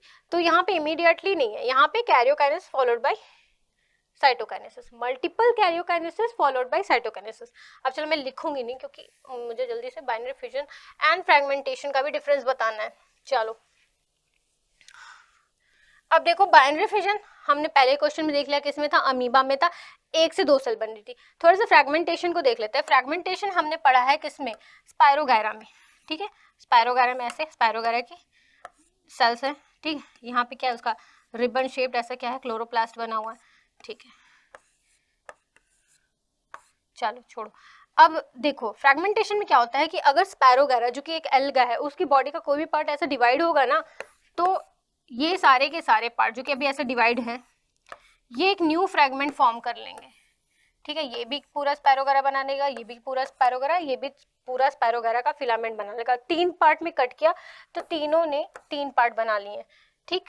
चलो अब इसको लैंग्वेज फॉर्म में भी देख लो, स्क्रीनशॉट लेना चाहो तो आप स्क्रीनशॉट भी ले लो, ठीक। चलो इसको पढ़ लो। In amoeba, during binary fission, the cell divides into 2 daughter cells, while in Plasmodium, multiple fission occurs where cell divides into many daughter cells. ये देखो, ये आपका पेरेंट अमीबा है, ये क्या दिखा रहा है आपका बाइनरी फिजन। बाइनरी फिजन में एक अमीबा सेल है, ये क्या हो रही है, elongation of nucleus.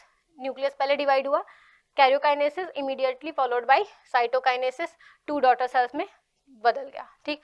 Multiple fission in Plasmodium में देखो एक डॉटर न्यूक्लियाई है, डॉटर न्यूक्लियाई मल्टीपल कैरियोकाइनेसिस, बहुत बार न्यूक्लिया डिवाइड हो रही है, देन साइटोप्लाज्म उसके चारों तरफ इकट्ठा हो रहा है, multiple karyokinesis followed by cytokinesis, जो कि यहाँ पे आपको दिख भी रहा है।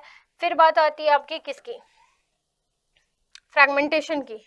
The body of multicellular organism divide into 2 और more parts which grow further into new organism. ये देखो स्पायरोगैरा है, यहाँ पे क्या, अगर इसको 2 पार्ट में से तोड़ दिया, भागो मत भाई, ठीक है, 2 पार्ट में इसको तोड़ दिया, फिर क्या दोनों के दोनों फ्रैगमेंट्स एक न्यू स्पायरोगैरा पूरा का पूरा बना ले रहे हैं। चलो ये क्वेश्चन पूछा भी गया है 2016 ईयर में। अब नेक्स्ट क्वेश्चन देखते हैं, what is the main difference between sperm and eggs of human, right the importance of this difference, ठीक।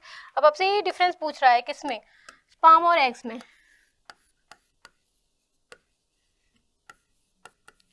बहुत ही सिली सा डिफरेंस है, बट है तो सही कि ये भाई कहाँ है, मेल में, फीमेल में। चलो अच्छी बात है, एक चीज तो हर कोई लिख के आ जाएगा।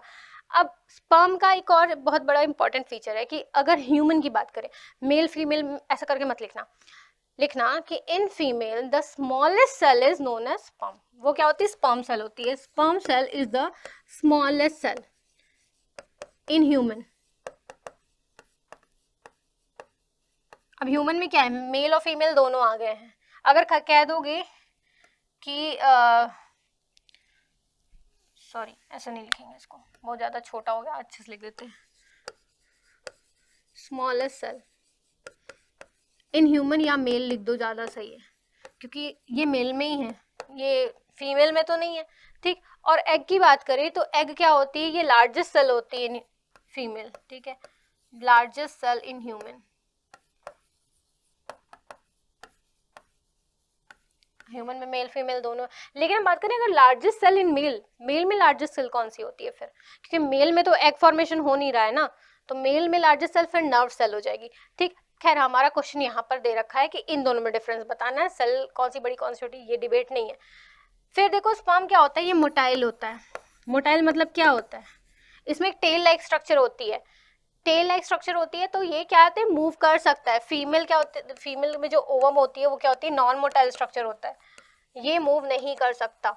चलो फिर एक और डिफरेंस होता है कि एक बार में बहुत मिलियंस इन नंबर, बहुत बहुत ज्यादा होते हैं, मिलियंस इन नंबर, बहुत बहुत ज्यादा फॉर्म होते हैं। एग की बात करें तो एक बार में केवल एक सेल ही प्रोड्यूस होती है, one at a single time, ठीक है। चलो इतना डिफरेंस तो काफी है। चलो अब इसका आंसर आप लैंग्वेज, हाँ देखो ये डायग्राम के साथ भी लैंग्वेज फॉर्म में भी आप स्क्रीनशॉट लेना चाहो स्क्रीनशॉट भी ले सकते हो। चलो इसको पढ़ते हैं। स्पर्म सा मोटाइल, जो पहला डिफरेंस, एक डिफरेंस था, पहला था कि दूसरा था पर था, स्पर्म सा motile and are produce in large number में है, जबकि बाय अ मेल, तो देखो एक डिफरेंस मिल गया, मोटाइल, दूसरा है लार्ज नंबर, तीसरा क्या है, मेल, ठीक। एग आर नॉन मोटाइल, पहला वाला डिफरेंस नॉन मोटाइल है, ओनली वन इज प्रोड्यूस, दूसरा वाला at a time by female, ठीक। 3 डिफरेंस पता चल गया। Sperms are motile as they have to travel up to egg for fertilisation, it becomes zygote. After fertilisation के बाद क्या होता है, जाइगोट बन जाता है, remains protected inside females body and give rise to foetus and a baby. चलो यहाँ पे स्ट्रक्चर भी देख रखा है, देखो ये इसका मोटाइल स्ट्रक्चर है, ठीक। चलो नेक्स्ट क्वेश्चन है, what happens when the following situation are initiated. अच्छा आपको ये 3 ये भी देखो आपके सीबीएसई 2015 में पूछा गया क्वेश्चन है। आने के चांसेस भी हैं। A planaria is cut into 3 different places. क्या हो रहा है? रीजनरेशन, ठीक है, रीजनरेशन। प्लेनेरिया को ऐसे कट किया जाता है ना, तो जितने भी कट वाले पार्ट हैं वो फिर से रीजनरेट करके एक न्यू प्लेनेरिया की पूरी पूरी बॉडी बना देते हैं। Leaf of Bryophyllum with notches falls on the soil. तो ब्रायोफिलम में देखो हमने क्या पढ़ा था? Vegetative mode of reproduction. जो उसकी लीफ होती है ना, उसमें क्या होते हैं? नॉचेस होते हैं। वो अगर गिर के टूट के सॉइल में चले जाते हैं, मतलब टूट कर फिर गिर के सॉइल में आते हैं, तो फिर वो एक न्यू प्लांट का फॉर्मेशन कर लेते हैं। देन थर्ड पार्ट है testosterone is release in male reproductive system. तो टेस्टोस्टेरोन देखो at the time of puberty, जो आपके अभी एज है, उसमें क्या हो रहा होगा कि आपको कुछ सेकेंडरी सेक्सुअल कैरेक्टर्स अपने बॉडी में शो हो रहे होंगे because of this hormone in male, ठीक है। उनमें क्या हो, बियर्ड मुस्टैचेस ग्रो कर देगी, उनकी वॉइस क्रैक हो जाएगी और थोड़ा सा ब्रॉडनिंग ऑफ शोल्डर। तो जितने भी सेकेंडरी सेक्सुअल कैरेक्टर्स हैं वो डेवलप हो जाएंगे बिकॉज ऑफ दिस हार्मोन, ठीक। चलो अब लैंग्वेज फॉर्म में भी देख लो इसको। हाँ, आपको स्क्रीनशॉट लेना है, स्क्रीनशॉट भी ले लो। चलो, प्लेनेरिया कट है किसमें? 3 डिफरेंट प्लेसेस में। तो क्या हो रहा है? डायग्राम में देख लो, तीनों के तीनों पार्ट एक नया डॉटर प्लेनेरिया बना दे रहे हैं, ठीक। Each part grow into complete organism. Then second है leaf of Bryophyllum with notches falls on the soil. अभी देखो ये क्या है ना, ये ब्रायोफिलम की लीफ है और इस पे ये ऐसे स्ट्रक्चर जो दे रखे हैं, ये कैसे नॉचेस है, ये अगर टूट के गिर गए तो ये फिर से न्यू प्लांट ग्रो कर देंगे। ये भी हो गया। देन टेस्टोस्टेरोन वाला क्वेश्चन था, changes occur in the appearance at the time of puberty. जो भी चेंजेस आपको इस एज में बॉडी में दिखाई दे रहे हैं वो हो रहे हैं because of testosterone in male, भाई मेल में, फीमेल में नहीं। चलो नेक्स्ट सेक्शन हमारा स्टार्ट हो गया है शॉर्ट आंसर टाइप क्वेश्चंस का। अब इसके भी क्वेश्चंस देख लो। Name and explain 2 mode of asexual reproduction observed in Hydra. तो हाइड्रा में 2 मोड है एसेक्सुअल मोड ऑफ रिप्रोडक्शन के, तो बहुत इंपॉर्टेंट है। देखो एक तो हमने पहले ही पढ़ रखा था, क्या पढ़ रखा था? हमने पढ़ा था बडिंग, ठीक है। बडिंग में क्या हो रहा था कि जो हाइड्रा का पेरेंट प्लांट था, ठीक है, ऐसे करके पेरेंट प्लांट था, उसमें क्या हो रही थी? एक ऐसे आउटग्रोथ निकल रही थी, बड बन रहा था, फिर यही आउटग्रोथ थोड़ी सी क्या हो रही थी? प्रॉपर यहाँ से डिवाइड करके सबस्ट्रेटम पे गिर जाएगी और ये एक न्यू हाइड्रा इंडिविजुअल बनाना स्टार्ट कर देगी। एक तो ये है बडिंग, और दूसरा इसमें रीजनरेशन की भी प्रोसेस है। रीजनरेशन में क्या होगा कि अगर ये हाइड्रा का जो पूरी प्लांट बॉडी है, अगर ये इसे काट दो ना 2-3 पार्ट में, तो सारे के सारे पार्ट वो एक न्यू हाइड्रा ग्रो करने में लग जाएंगे, वो ग्रो हो जाएगा न्यू इंडिविजुअल में, ठीक है। और इसीलिए इसको इमॉर्टल भी कंसीडर करते हैं, ठीक है। What is vegetative propagation? List 2 advantage of using this technique. Vegetative propagation क्या है? तो propagation of plant other than flower part, जैसे कि from stem, either from stem और फ्रॉम रूट और लीव्स, कोई भी पार्ट है अदर देन फ्लावर, वो क्या कर रहा है? न्यू प्लांट बनाने में हेल्प कर रहा है, तो वो क्या कहलाएगा? आपका वेजिटेटिव प्रोपगेशन। और इसके 2 बहुत ही जो कहते हैं कि आपको एडवांटेज जो चाहिए इसके, इस टेक्निक को यूज करने के, तो उसके एडवांटेज ये हैं कि आपको जो एकदम पेरेंट प्लांट है ना उसके सिमिलर कैरेक्टर ही मिल जाएंगे, और वेजिटेटिव प्रोपगेशन में ये प्लांट थोड़े जल्दी मिल जाएंगे, मतलब टाइम ड्यूरेशन थोड़ा कम लगेगा, क्योंकि इसको पूरे सारी process fertilisation and then maturation की फॉलो करने की जरूरत नहीं है। प्लांट पार्ट से ही दूसरे प्लांट पार्ट को ग्रो करना है ना, तो वेजिटेटिव प्रोपगेशन में क्या है? टाइमिंग थोड़ी सी कम लगेगी और टाइम जल्दी हो जाएगा, जल्दी आपको प्लांट मिल जाएंगे, प्लांटलेट्स, और जो भी प्लांट आपको मिलेंगे वो एग्जैक्ट पेरेंट्स के सिमिलर भी होंगे, उनमें कोई वेरिएशन, कोई डिसिमिलैरिटी नहीं होगी, अगर आपको सिमिलर प्लांट चाहिए हो तो। चलो इसको लैंग्वेज फॉर्म में भी आपको लेना है तो आप इसको देखो, क्लिक कर सकते हो। देखो सेम वही बात है, रीजनरेशन है, प्लांट बॉडी कट हो गई है और न्यू हाइड्रा डेवलप हो गया है। यहाँ पे बडिंग के थ्रू हो रहा है, बट देखो छोटा सा है, थोड़ा सा बड़ा हुआ, थोड़ा सा बड़ा हुआ, जब पूरा मेच्योर हो गया तो यहाँ से कट होकर के वो अलग एक न्यू इंडिविजुअल में ग्रो कर गया, ठीक। इसको आप पढ़ भी लो। Hydra can reproduce asexually by budding and by fragmentation during budding. An outgrowth is formed called as bud, which develops into a new adult and detached from the main body once get matured. During fragmentation, the body divides into 2 parts with subsequent regeneration. ठीक। Next question था what is vegetative propagation, list 2 advantages. तो पता है other than flower जो भी part है। Vegetative propagation is form of asexual reproduction that involve growing new plant from vegetative parts। कौन कौन से? root, stem, leaf and buds, large number of plant। अब इसके एडवांटेजेस क्या हैं? पहला एडवांटेजेस है क्या कि it will help to grow a large number of plants in a minimal time duration। vegetative propagation can produce large number of plant in short time। seedless plant है, हाँ एक और है कि वेजिटेटिव प्रोपगेशन में आपको सीडलेस प्लांट भी मिलेंगे जो कि प्रोसेस हमारी क्या थी? पार्थेनोकार्पी। और तीसरा इसका इम्पोर्टेंस एडवांटेज अगर मैं बोलूँ तो वो ये है कि जो आपका पेरेंट प्लांट है ना उसके जैसा ही सिमिलर, अगर आपको कोई वेरिएशन नहीं चाहिए, आपको सेम जैसा पहले प्लांट था वैसा ही चाहिए, तो वो आपको मिलेगा थ्रू वेजिटेटिव प्रोपगेशन। चलो यहाँ पे देखो आपका बनाना का प्लांट दे रखा है ना। बनाने में क्या होते हैं? सकर्स, ये शॉर्ट सकर्स होते हैं जो कि वेजिटेटिव प्रोपगेशन कर रहे होते हैं। और यहाँ पे जो देखो यहाँ पे क्या दे रखा है? शुगर केन यानी गन्ना। गन्ना में आपने देखा होगा कि ये पार्ट है, ये क्या कहलाता है? नोड। दो पार्ट होते हैं नोड, इनके बीच का पार्ट क्या होता है? इंटरनोड। ठीक है, ये है इंटरनोड, ये वाला पार्ट है नोड। नोड में आपने देखा होगा कि ऐसे कुछ बर्ड लाइक स्ट्रक्चर ऐसे निकला सा रहता है कभी कभी, वहीं से फर्दर एक न्यू प्लांट ग्रो हो सकता है। ठीक, तो चलो ये तो थे एग्जाम्पल आपके वेजिटेटिव प्रोपगेशन के। नेक्स्ट क्वेश्चन है, right one main difference between asexual and sexual mode of reproduction. तो मेन वन डिफरेंस एक ही बताना है, चलो ठीक है बता देते भाई। एसेक्सुअल मोड ऑफ रिप्रोडक्शन में सिंगल पेरेंट इन्वॉल्व होता है and sexual mode of reproduction में दो पेरेंट इन्वॉल्व होते हैं। ठीक, which species is likely to have comparatively better chances of survival, the one reproducing asexually or the one reproducing sexually। किस species में better chances है सर्वाइवल के, जिसमें ज्यादा वेरिएशन हो? ज्यादा वेरिएशन किस में होगा? देखो वेरिएशन का हमने दो रीजन हमें पता है। पहला तो ये है वेरिएशन होता है at the time of DNA कॉपिंग। ठीक है, वो एसेक्सुअल मोड ऑफ रिप्रोडक्शन में भी डीएनए कॉपी होता है, थोड़ा बहुत ऑल्टरेशन, थोड़े बहुत चेंजेस हो सकते हैं, लेकिन वो चेंजेस बहुत ही मिनिमल होते हैं ना, उससे कुछ बहुत खास फर्क आए, बहुत ही मेजर डिफरेंस आ जाए, ऐसा होना थोड़ा सा मुश्किल है। But in the case of sexual reproduction वहाँ पे क्या होता है? दो पेरेंट्स ही इन्वॉल्व हो रहे हैं। अब दोनों पेरेंट्स के क्या है? कैरेक्टर्स अलग है, तो वो दोनों के कैरेक्टर्स कहाँ पे आते हैं? वो उनके जो ऑफस्प्रिंग्स हैं, उनके जो बच्चे हैं, उनमें आ रहे होते हैं।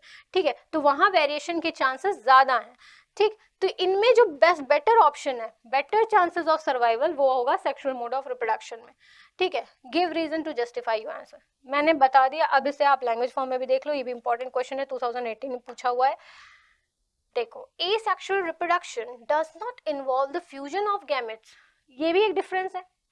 पहला तो क्या है? asexual reproduction में क्या है? सिंगल पेरेंट इन्वॉल्व है। asexual reproduction में क्या है? कोई फ्यूजन ऑफ गैमेट नहीं होगा। जो सेक्सुअल रिप्रोडक्शन है उसमें दो पेरेंट्स इन्वॉल्व हैं, दोनों पेरेंट्स से अलग अलग मेल गैमेट फीमेल गैमेट मिलेगा और उनमें फ्यूजन ऑफ गैमेट्स होगा। ठीक, इनमें एसेक्सुअल रिप्रोडक्शन में जाइगोट फॉर्मेशन नहीं है, सेक्सुअल मोड ऑफ रिप्रोडक्शन में जाइगोट फॉर्मेशन है, तो दो तीन डिफरेंसेस आराम से मिल गए। ठीक है, चलो यहाँ पे क्या है? Does not involve the fusion of gametes and is uniparental, while sexual reproduction involves the fusion of gametes and is biparental। दो पेरेंट्स हैं। Sexually reproducing organisms have a higher probability to survive because sexual reproduction incorporates variations। ठीक है, देखा यहाँ पे क्या है? Variations आ रहे हैं, which can be beneficial and help the organism to adapt to changing environmental conditions। ठीक, आप स्क्रीनशॉट ले लो। चलो अब नेक्स्ट क्वेश्चन पे चलते हैं। डिस्क्राइब डबल फर्टिलाइजेशन प्लांट से, बहुत ही ज़्यादा इंपॉर्टेंट टॉपिक है डबल फर्टिलाइजेशन, आपको आगे की क्लासेस में भी काम आने वाला है। तो देखो, इसके लिए पहले हम क्या कर लेते हैं ना, हम एक ड्रॉ कर लेते हैं पिस्टल का स्ट्रक्चर। ये देखो, बड़ा सा पिस्टल का स्ट्रक्चर थोड़ा सा ड्रॉ कर लेते हैं। ये पहले पढ़ लिया था, क्या है? स्टिग्मा। ओके, देन है स्टाइल, देन ओवरी। अब तक तो याद हो जाना चाहिए कि हमारे पिस्टल में यानी गाइनोशियम में क्या क्या से स्ट्रक्चर थे। ठीक, अब यहाँ पे देखो अंदर क्या होता है? ये है ओवरी। ओवरी में इधर क्या है? एंटीपोडल्स, तीन सेल है एंटीपोडल्स। बीच में है पोलर न्यूक्लियाई। नीचे क्या है? ऐसे दो सिनर्जिड्स हैं, बीच में है एक एग जो है सेंट्रल सेल क्या है? वो एग न्यूक्लियस है। ठीक, ये क्या है? साइड के सिनर्जिड्स हैं। चलो लिख भी लेते हैं भाई, ये सिनर्जिड्स हैं, ठीक। ये क्या एग है या ओवा में एक्सेल है, ये क्या पोलर न्यूक्लियाई हैं। और देखो ये दोनों हैप्लॉइड हैं, ये सिंगल एन है, ये सिंगल एन है। हैप्लॉइड मतलब जो क्रोमोसोम नंबर है वो हैप्लॉइड है, सिंगल है, डबल नहीं है जैसे डिप्लॉइड, ठीक है। ये क्या है, पोलर न्यूक्लियाई।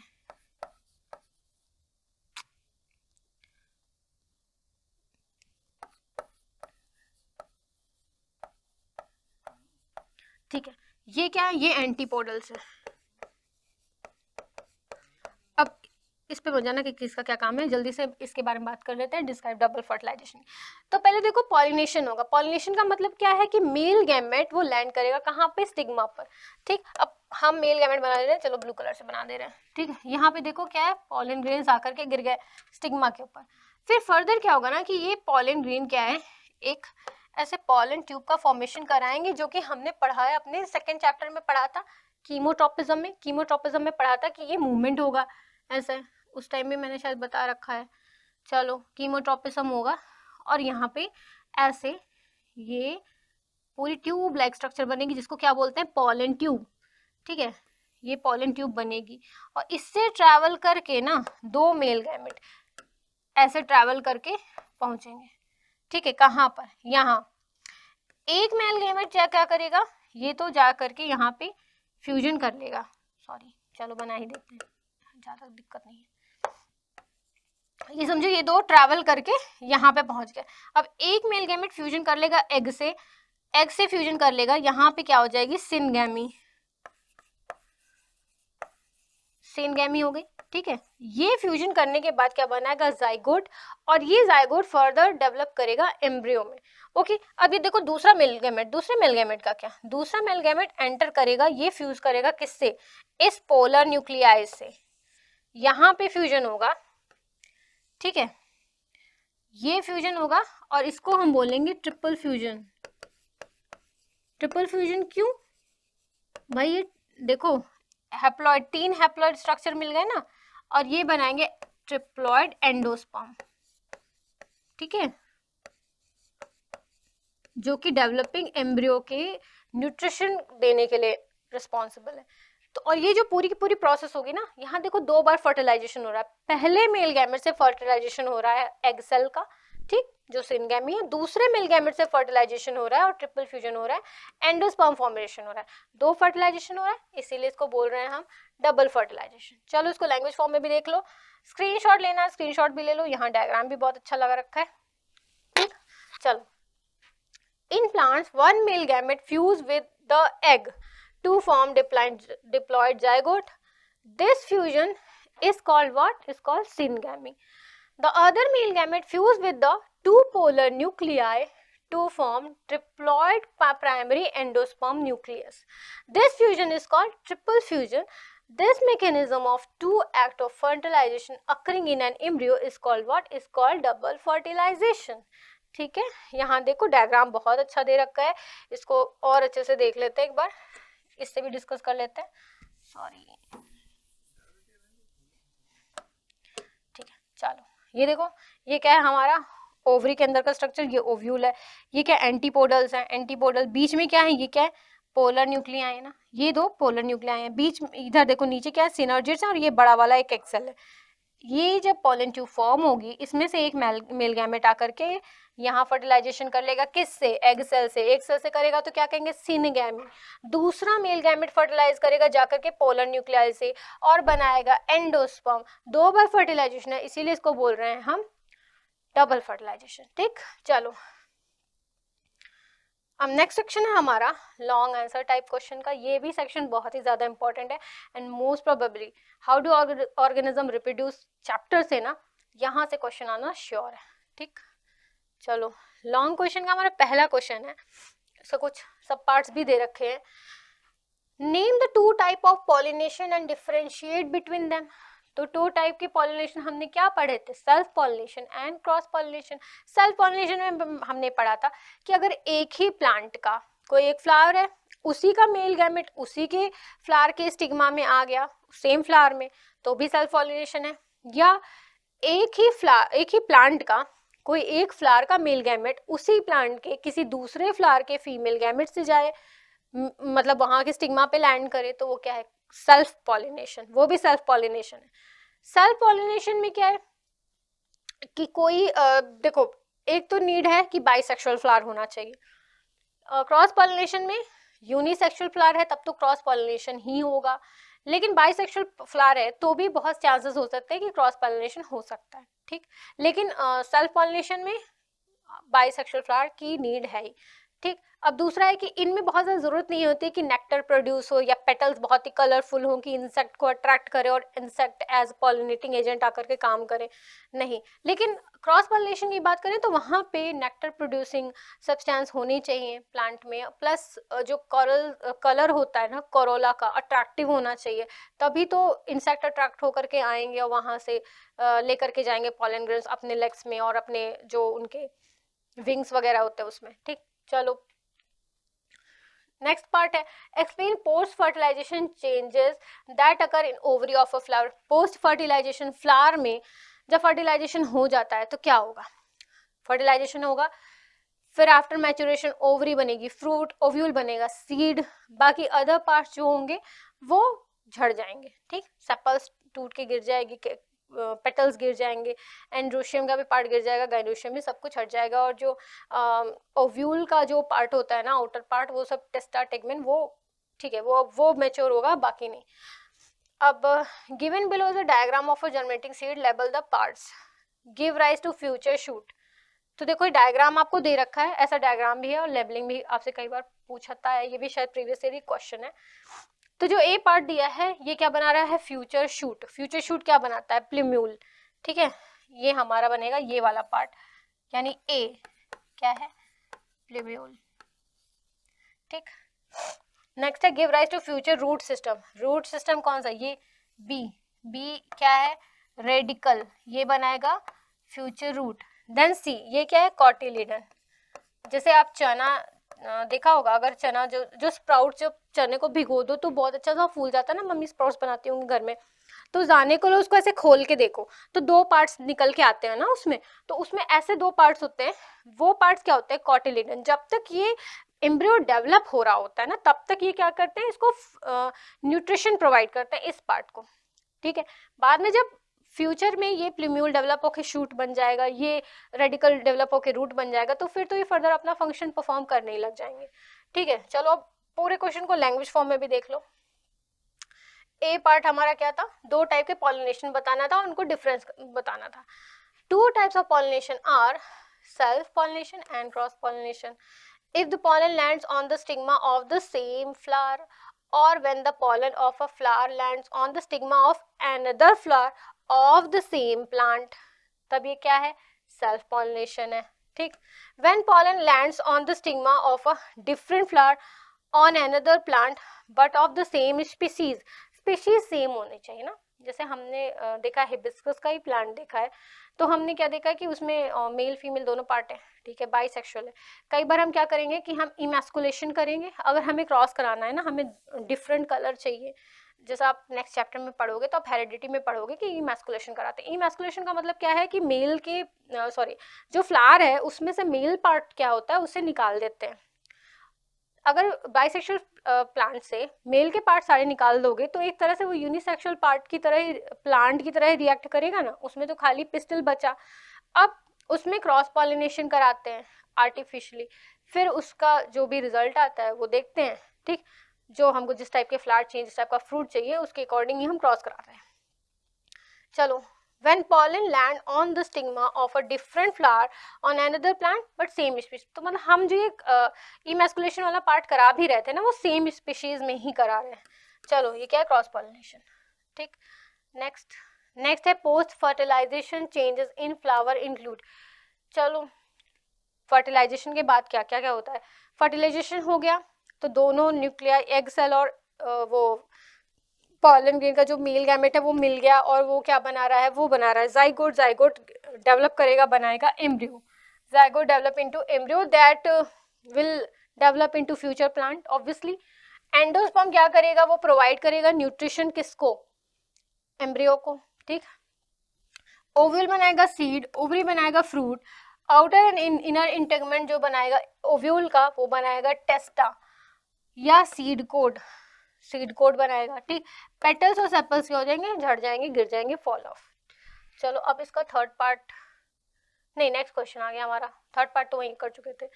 नेक्स्ट क्वेश्चन है, given below are certain situation, analyse and describe its possible impact on a person. Testes of a male boy are not able to descend into scrotum during his embryonic development.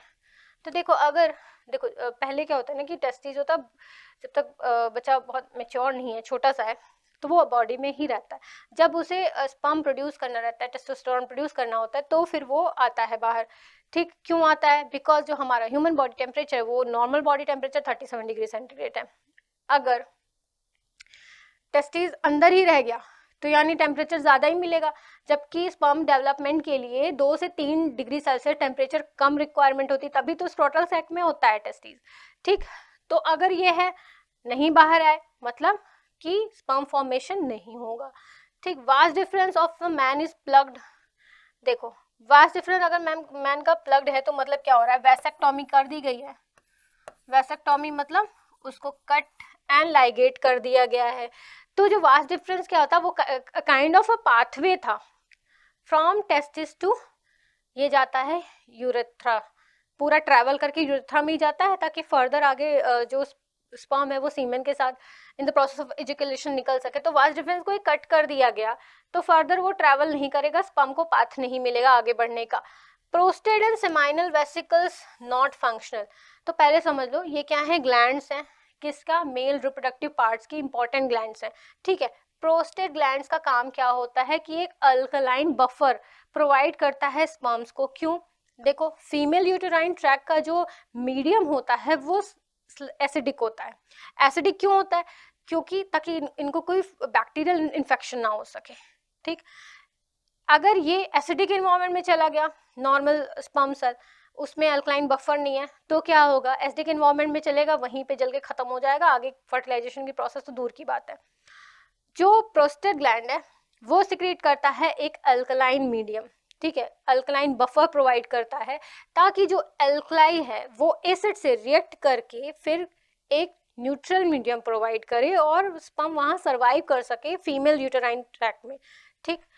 और seminal vesicle क्या करता है, ये कुछ nutritive substance provide करता है ना, जैसे फ्रक्टोज, क्योंकि ड्यूरिंग पूरा का पूरे पाथवे के दरमियान इसको कुछ फूड सपोर्ट न्यूट्रिशन तो कहीं से मिलने नहीं जा रहा है।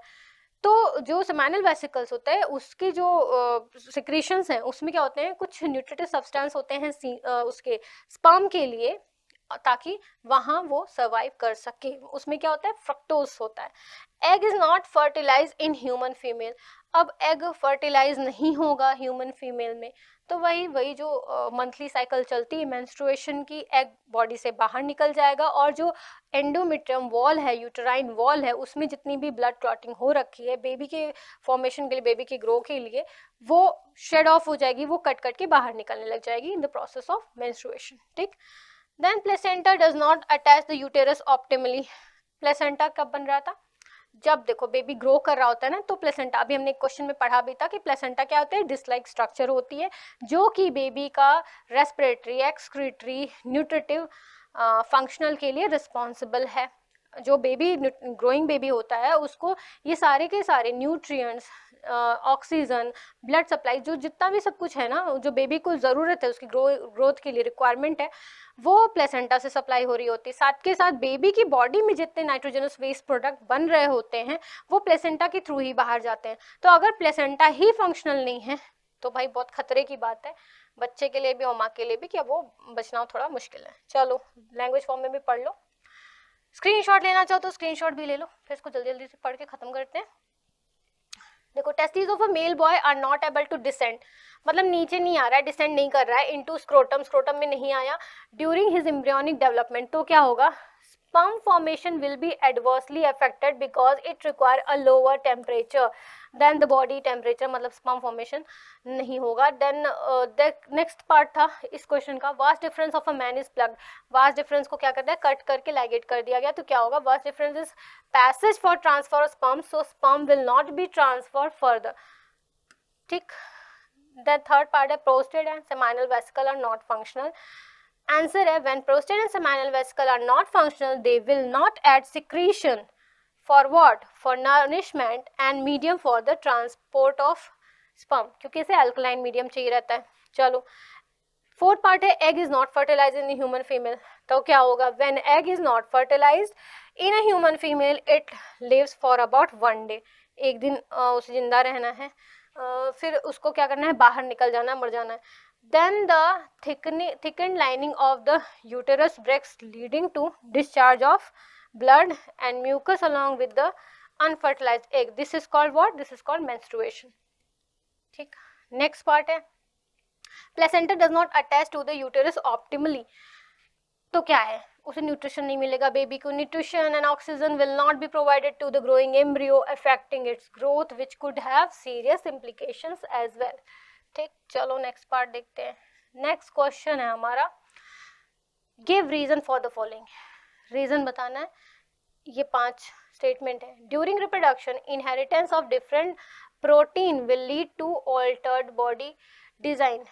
ठीक है, अगर रिप्रोडक्शन के टाइम पे अलग अलग टाइप काइंड ऑफ प्रोटीन बनने लगी तो क्या होगा। तो देखो, जो भी हमारी बॉडी जैसी है आज की डेट में वो ऐसी क्यों है, क्योंकि हमें अपने पेरेंट्स से वैसे क्रोमोसोम्स मिले हैं। ठीक है, क्रोमोसोम्स में क्या है, जीन्स है, जीन्स के अंदर इंफॉर्मेशन है। इंफॉर्मेशन किसकी है कि भैया किस टाइप का प्रोटीन बनाना है, किस टाइप का बॉडी स्ट्रक्चर बनाना है, क्या बनाना है, कैसे बनाना है, ये सारी की सारी इंफॉर्मेशन क्रोमोसोम में। आप हेरिडिटी के चैप्टर में भी पढ़ोगे या पढ़ लिया होगा। ठीक है, अगर at the time of DNA कॉपिंग थोड़ी भी गड़बड़ी होती है तो ऑब्वियस सी बात है डीएनए कॉपिंग में गड़बड़ी है, इंफॉर्मेशन ही गलत हो गई। भाई आपको कमांड ही गलत मिलेगा तो आप उसका जो रिस्पॉन्स करोगे, आप जो काम करोगे वो भी थोड़ा सा ऑल्टर्ड हो जाएगा, थोड़ा सा चेंजेस आ जाएंगे। लेकिन अगर ह्यूमन में ये प्रोटीन बनाने का जो कमांड है इसमें थोड़े से चेंजेस आ गए तो वो थोड़ा लीड कर जाता है। कई बार डिफरेंट डिफरेंट टाइप की डिजीजेस भी हो जाती है जिस वजह से कि पर्टिकुलर प्रोटीन का फॉर्मेशन ठीक तरीके से नहीं हो रहा है या दूसरी तरह की चीज़ें बन गई ना, तो उससे थोड़ी एबनॉर्मलिटीज आ जाती हैं। ठीक, नेक्स्ट पार्ट है fertilisation can not take place in flower if pollination does not अकर।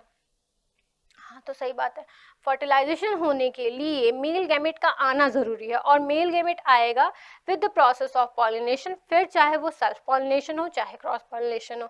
ठीक, और अगर पॉलिनेशन नहीं होगा तो फर्टिलाइजेशन नहीं हो सकता क्योंकि जरूरी है मेल गैमेट का ट्रांसफर होना। ठीक, थर्ड पार्ट है all multicellular organism can not give rise to new individual through fragmentation और रीजनरेशन।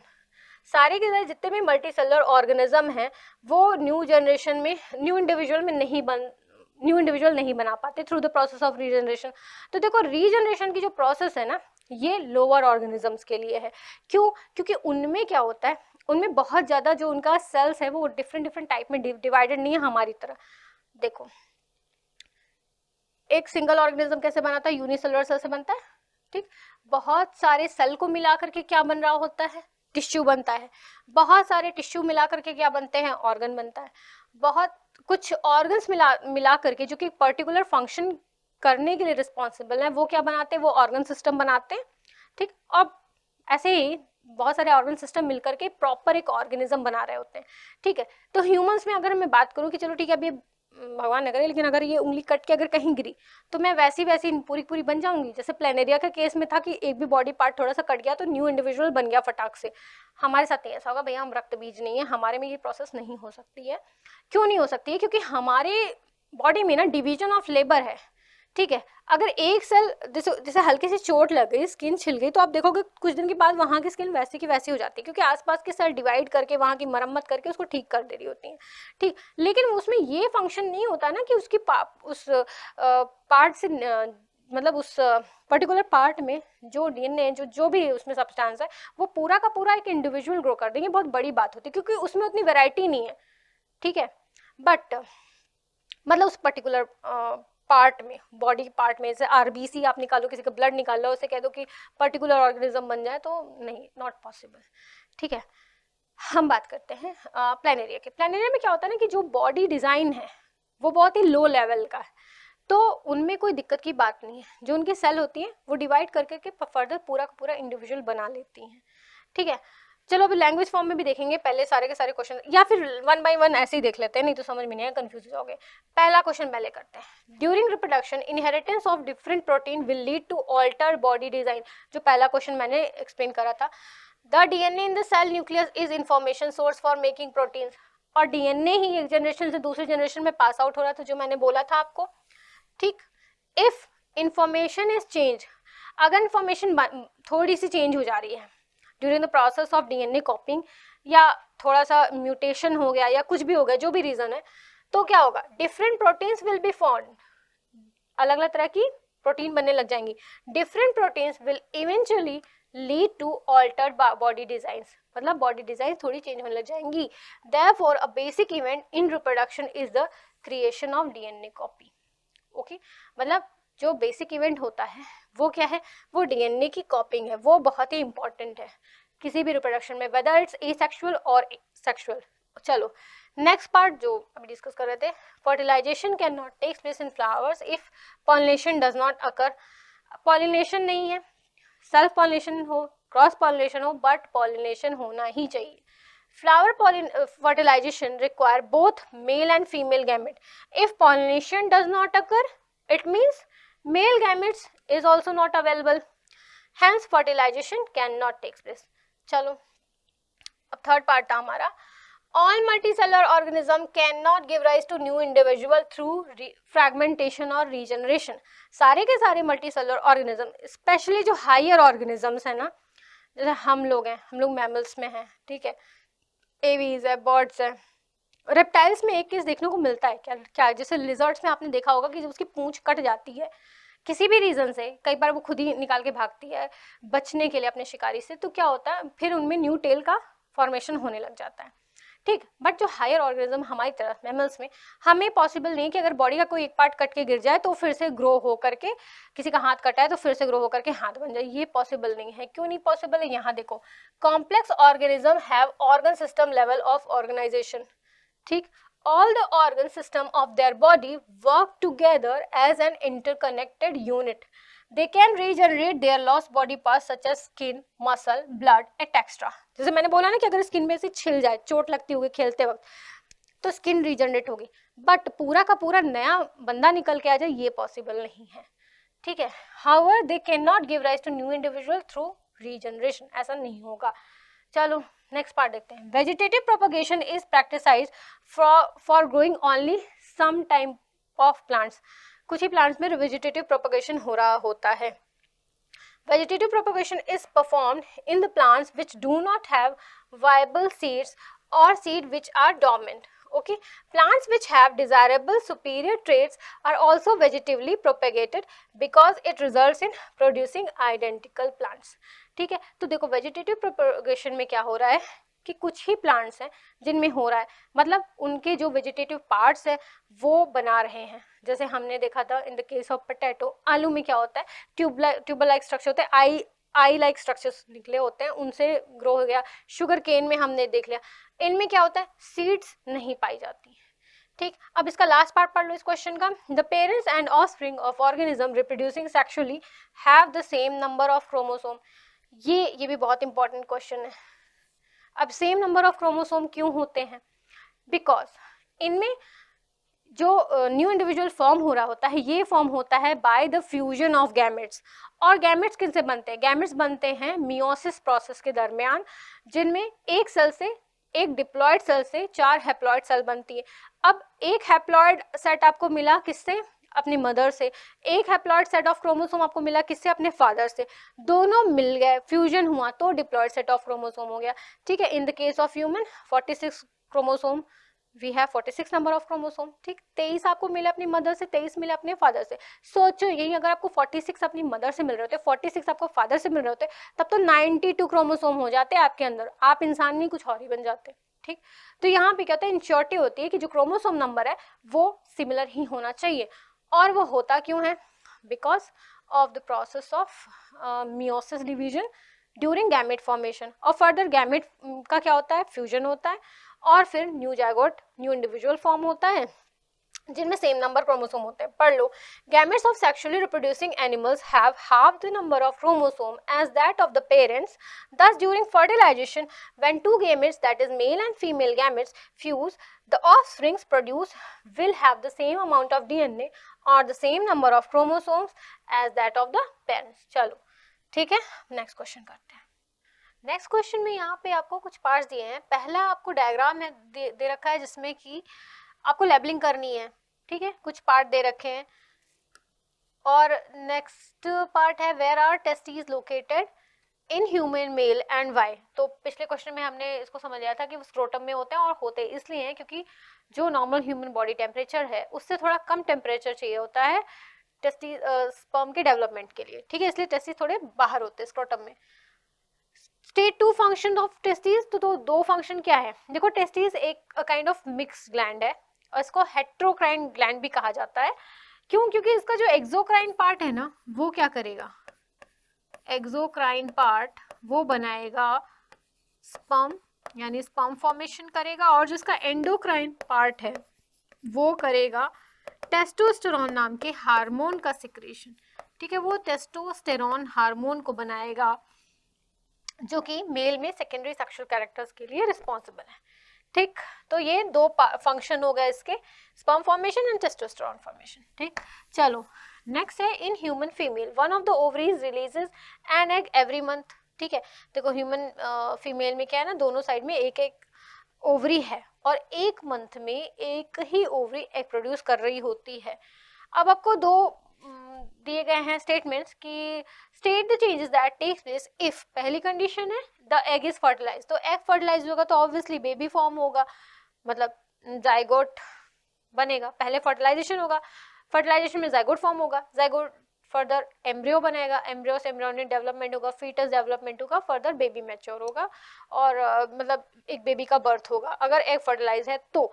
नहीं है तो क्या होगा, मेंस्ट्रुअल साइकिल आएगी और वो सारा का सारा जो पहले तो एग बाहर निकल जाएगा बॉडी से, और जो एंडोमेट्रियम, वॉल ऑफ एंडोमेट्रियम है ना, यूटेरस की इंटरनल लाइनिंग है जो थिकनिंग है, उसमें जितने भी ब्लड वेसल्स हैं वो ब्लड क्लॉटिंग है वो क्या होगा, शेड ऑफ हो जाएगी, बाहर निकल जाएगी in the process of during the process of menstruation, ठीक है। अब लास्ट पार्ट है what is done during the surgical method in male and female to prevent pregnancy. Surgical method में हमने देखा था क्या था, ट्यूबेक्टॉमी था in the case of female, जिसमें क्या करते हैं फैलोपियन ट्यूब को ही कट करके लाइगेट कर देते हैं, और मेल में वास डिफरेंस को कट करते हैं। अच्छा चलो डायग्राम जो है ना इसके थ्रू हम सारी चीजें डीपली समझ सकते हैं, ठीक। चलो इसको थोड़ा सा इनलार्ज कर ले रहे हैं इस पिक्चर को, पहले तो लेबलिंग कर लेते हैं। अब देखो लेबलिंग करने से पहले इसको थोड़ा ऑब्जर्व करो, ये नॉर्मल जैसा आपके बुक में स्ट्रक्चर दे रखा है वैसा नहीं है, थोड़ा डिफरेंट है, ऑब्वियसली थोड़ा तो इसमें सस्पेंस क्रिएट किया जाएगा। ये ब्लैडर कौन सी ब्लैडर है, ऐसे वैसे नहीं, यूरिनरी ब्लैडर है, ठीक है। यूरिनरी ब्लैडर में क्या हो रहा है, सारा का सारा यूरिया आके इकट्ठा हो जाता है, ठीक, जो आपने लाइफ प्रोसेस वाले पार्ट में पढ़ा था एक्सक्रीटरी सिस्टम में। यूरिनरी ब्लैडर में यूरिन आता कैसे है, थ्रू दिस डक्ट, ये क्या है यूरेटर, ये जो ए है आपका ये है यूरेटर, ठीक, दो यूरेटर होती हैं वो दोनों आकर के एक यूरिनरी ब्लैडर में मिल जाते हैं। फिर फर्दर ये यूरिनरी ब्लैडर किस में ओपन होता है, यूरेथ्रा में, जो कि ओपनिंग है which is the common opening of what, of urine as well as sperm, ठीक है, ये कॉमन ओपनिंग है। सी हो गया, ए हो गया, ये यूरिनरी ब्लैडर तो मैं पता था, सी हो गया। डी क्या है, देखो ये टेस्टिस है, टेस्टिस कहाँ पे होती है, स्क्रोटल सैक में, स्क्रोटम में, ठीक है। टेस्टिस यहाँ पे सैक लाइक स्ट्रक्चर है, स्क्रोटम जहाँ पे टेस्टिस है, और ये वही तो रीजन था ना आपका सेकंड जो क्वेश्चन था कि टेस्टिस जो है बॉडी से बाहर क्यों होता है, स्क्रोटम कहाँ पे होता है पहली बात, और क्यों होता है, तो वो स्क्रोटम में होता है बिकॉज उसको जो normal human body temperature 37 degree centigrade है उससे थोड़ा कम टेम्परेचर चाहिए for the formation of sperm, तो इसलिए ये बॉडी से बाहर रहता है, ठीक। अब इसके अंदर क्या है, टेस्टिस है, टेस्टिस भी एक पेयर में होते हैं, दो होते हैं मतलब, ठीक। टेस्टिस का दो फंक्शन आपको क्या बताया था, एक तो है स्पर्म फॉर्मेशन, दूसरा है टेस्टोस्टेरोन जो हार्मोन है उसका फॉर्मेशन, ठीक, जो सेकेंडरी सेक्सुअल कैरेक्टर्स के लिए रिस्पॉन्सिबल है इन ह्यूमन मेल, ओके। इसके बाद ये टेस्टिस यहाँ पे ये स्ट्रक्चर दिया है एपिडिडाइमिस, ठीक है। खैर ये आपके में दे नहीं रखा है तो लेबलिंग की बहुत जरूरत है भी नहीं। डी पार्ट की लेबलिंग पूछा है, डी क्या है, ये ही है वास डिफरेंस, ठीक है, ये है वास डिफरेंस। और इसी को ही कट करके लाइगेट करने की प्रोसेस को क्या बोलते हैं, वैसेक्टोमी, जिसकी वजह से जो स्पर्म है वो अपना पाथ ट्रैवल नहीं कर पाएगा फर्दर। चलो वास डिफरेंस हो गया। ये बी वाला पार्ट क्या है, ये है ग्लैंड, कौन सी, सेमाइनल वेसिकल, ठीक है, ये सेमाइनल वेसिकल है। ये बीच की जो ग्लैंड है गोल गोल यहाँ पे, ये क्या है, ये है प्रोस्टेट ग्लैंड। ये क्या करेगी, ये सिक्रेशन करेगी अल्कलाइन बफर का। सेमाइनल वेसिकल क्या काम करेगी, सेमाइनल वेसिकल स्पर्म को न्यूट्रिशन प्रोवाइड करेगी, ये फ्रक्टोज का जो है सिक्रेशन कर रही होगी। और ये देखो ये लेबलिंग हमारी पूरी की पूरी हो गई। यहाँ से स्पर्म जब जनरेट हो जाएगा तो एपिडिडाइमिस से होता है, वास डिफरेंस से ट्रैवल करके ये यहाँ पे रास्ते में जाएगा prostate gland, sorry seminal vesicle से इसको क्या मिल जाएगा, फ्रक्टोज मिल जाएगा, मतलब इसका न्यूट्रिशन रिक्वायरमेंट पूरी होती रहेगी। साथ के साथ आगे बढ़ेगा तो इधर ये वाला, हाँ ये क्या है, प्रोस्टेट ग्लैंड है, इससे इसको क्या मिल रहा है, इसको एल्कलाइन बफर मिल रहा है, जो कि फीमेल यूटेराइन ट्रैक में सर्वाइव करने के लिए एक नेसेसिटी है इसके लिए, अदरवाइज ये जल के मर जाएगा एसिडिक मीडियम में। तो एल्कलाइन बफर और एसिडिक मीडियम मिल करके क्या होगा, न्यूट्रल मीडियम बना लेगा, ठीक। तो स्पर्म ट्रैवल करेगा, फिर थ्रू यूरेथ्रा ये बॉडी से बाहर निकल जाएगा। Urethra which is the common opening of sperm as well as urine in male, ठीक। तो चलो ठीक है, आपको समझ में आ गया, आपने लेबलिंग भी कर ली, लेबलिंग वाला क्वेश्चन आएगा तो आप कर लोगे, जनरली लेबलिंग ही पूछी जाती है। चलो अब लेबलिंग हम कर चुके हैं तो इसको इग्नोर मारो, सेकंड पार्ट पे आ जाओ। A pair of testis is placed in a structure called as scrotum, जो कि बॉडी से बाहर होता है, which is located outside the abdominal cavity. कहाँ पे है, आउटसाइड द एब्डोमिनल कैविटी है। The testis is located outside the body because sperm development या sperm develop best at a temperature cooler than the normal internal body temperature.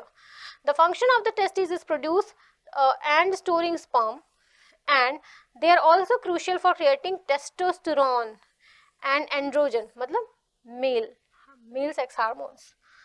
Next question है, मतलब next part है जो हमारे egg के बारे में दे रखा था कि अगर एग फर्टिलाइज हो गया तो क्या होगा।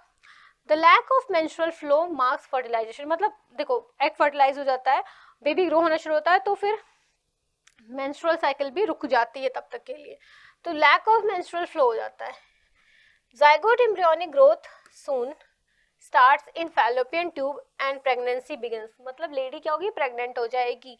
सेकेंड पार्ट है अगर एग फर्टिलाइज नहीं हुआ तो क्या होगा, when the egg is not fertilise it is shredded off from the body and menstrual cycle takes place, ठीक।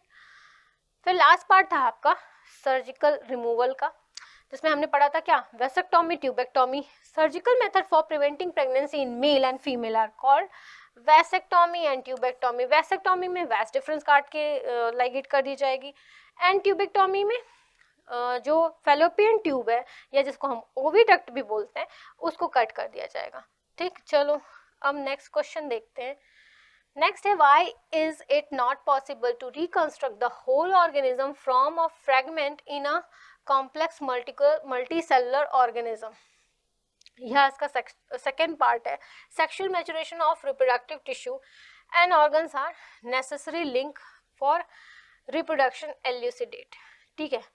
ये वही वाला आपका प्रोसेस है, रीजनरेशन जो हायर मल्टीसेलुलर ऑर्गेनिजम्स है उनमें क्यों नहीं होता है, ठीक। आप इसका आंसर डायरेक्ट देख लो, इसको एक्सप्लेन कर चुकी हूँ मैं। Many multicellular organism are not simply random collection of cells, मतलब रैंडम कलेक्शन ऑफ सेल्स नहीं है, हमारे में डिवीजन ऑफ लेबर है। हाँ भाई, ऐसा भी डिवीजन ऑफ लेबर नहीं है कि कुछ टिश्यू का, हमारे में organ system level of organisation है, ठीक है, सबसे बड़ा हायर वाला। तो यहाँ पॉसिबिलिटी ही नहीं है ना कि कोई एक टाइप का अगर मतलब बॉडी पार्ट कट होकर के निकल भी गया बॉडी से बाहर तो वो दूसरा पार्ट को कैसे बनाएगा, वो नहीं बना सकता। चलो, specialised cells are organised as tissue and tissue are organised into organise into organ system. Organ organise बनाएंगे, मतलब ऑर्गन्स बहुत सारे मिलकर के बनाएंगे organ systems, which then are placed at definite positions in the body. Therefore, cell by cell division which is asexual to form different types of cell with different structure and function would be impractical. वो possible ही नहीं है, वो impractical है. ठीक. Second part था इसी question का, sexual maturation और reproductive tissue are and organs are necessary link for reproduction. तो भाई सेक्सुअल मैच्योरिटी तो जरूरी है ना, छोटे बच्चे थोड़ी स्टार्ट कर देंगे पैदा करना बच्चे. Sexual maturation of reproductive tissue is necessary link for reproduction. वो जरूरी है क्या, sexual maturity. This is because of the need of germ cell. जब तक गैमेट फॉर्मेशन स्टार्ट नहीं होगा, और ये स्टार्ट गैमेट फॉर्मेशन होगा ही कब, जब प्यूबर्टी की स्टेज आ जाएगी, जो भी इंडिविजुअल है वो सेक्सुअली मैच्योर हो जाएगा, तब उनमें क्या होगा, गैमेट फॉर्मेशन होने लग जाएगा. To participate in sexual reproduction, the germ cells are produced only in mature reproductive tissues. The body of the individual organism has to grow to its adult size.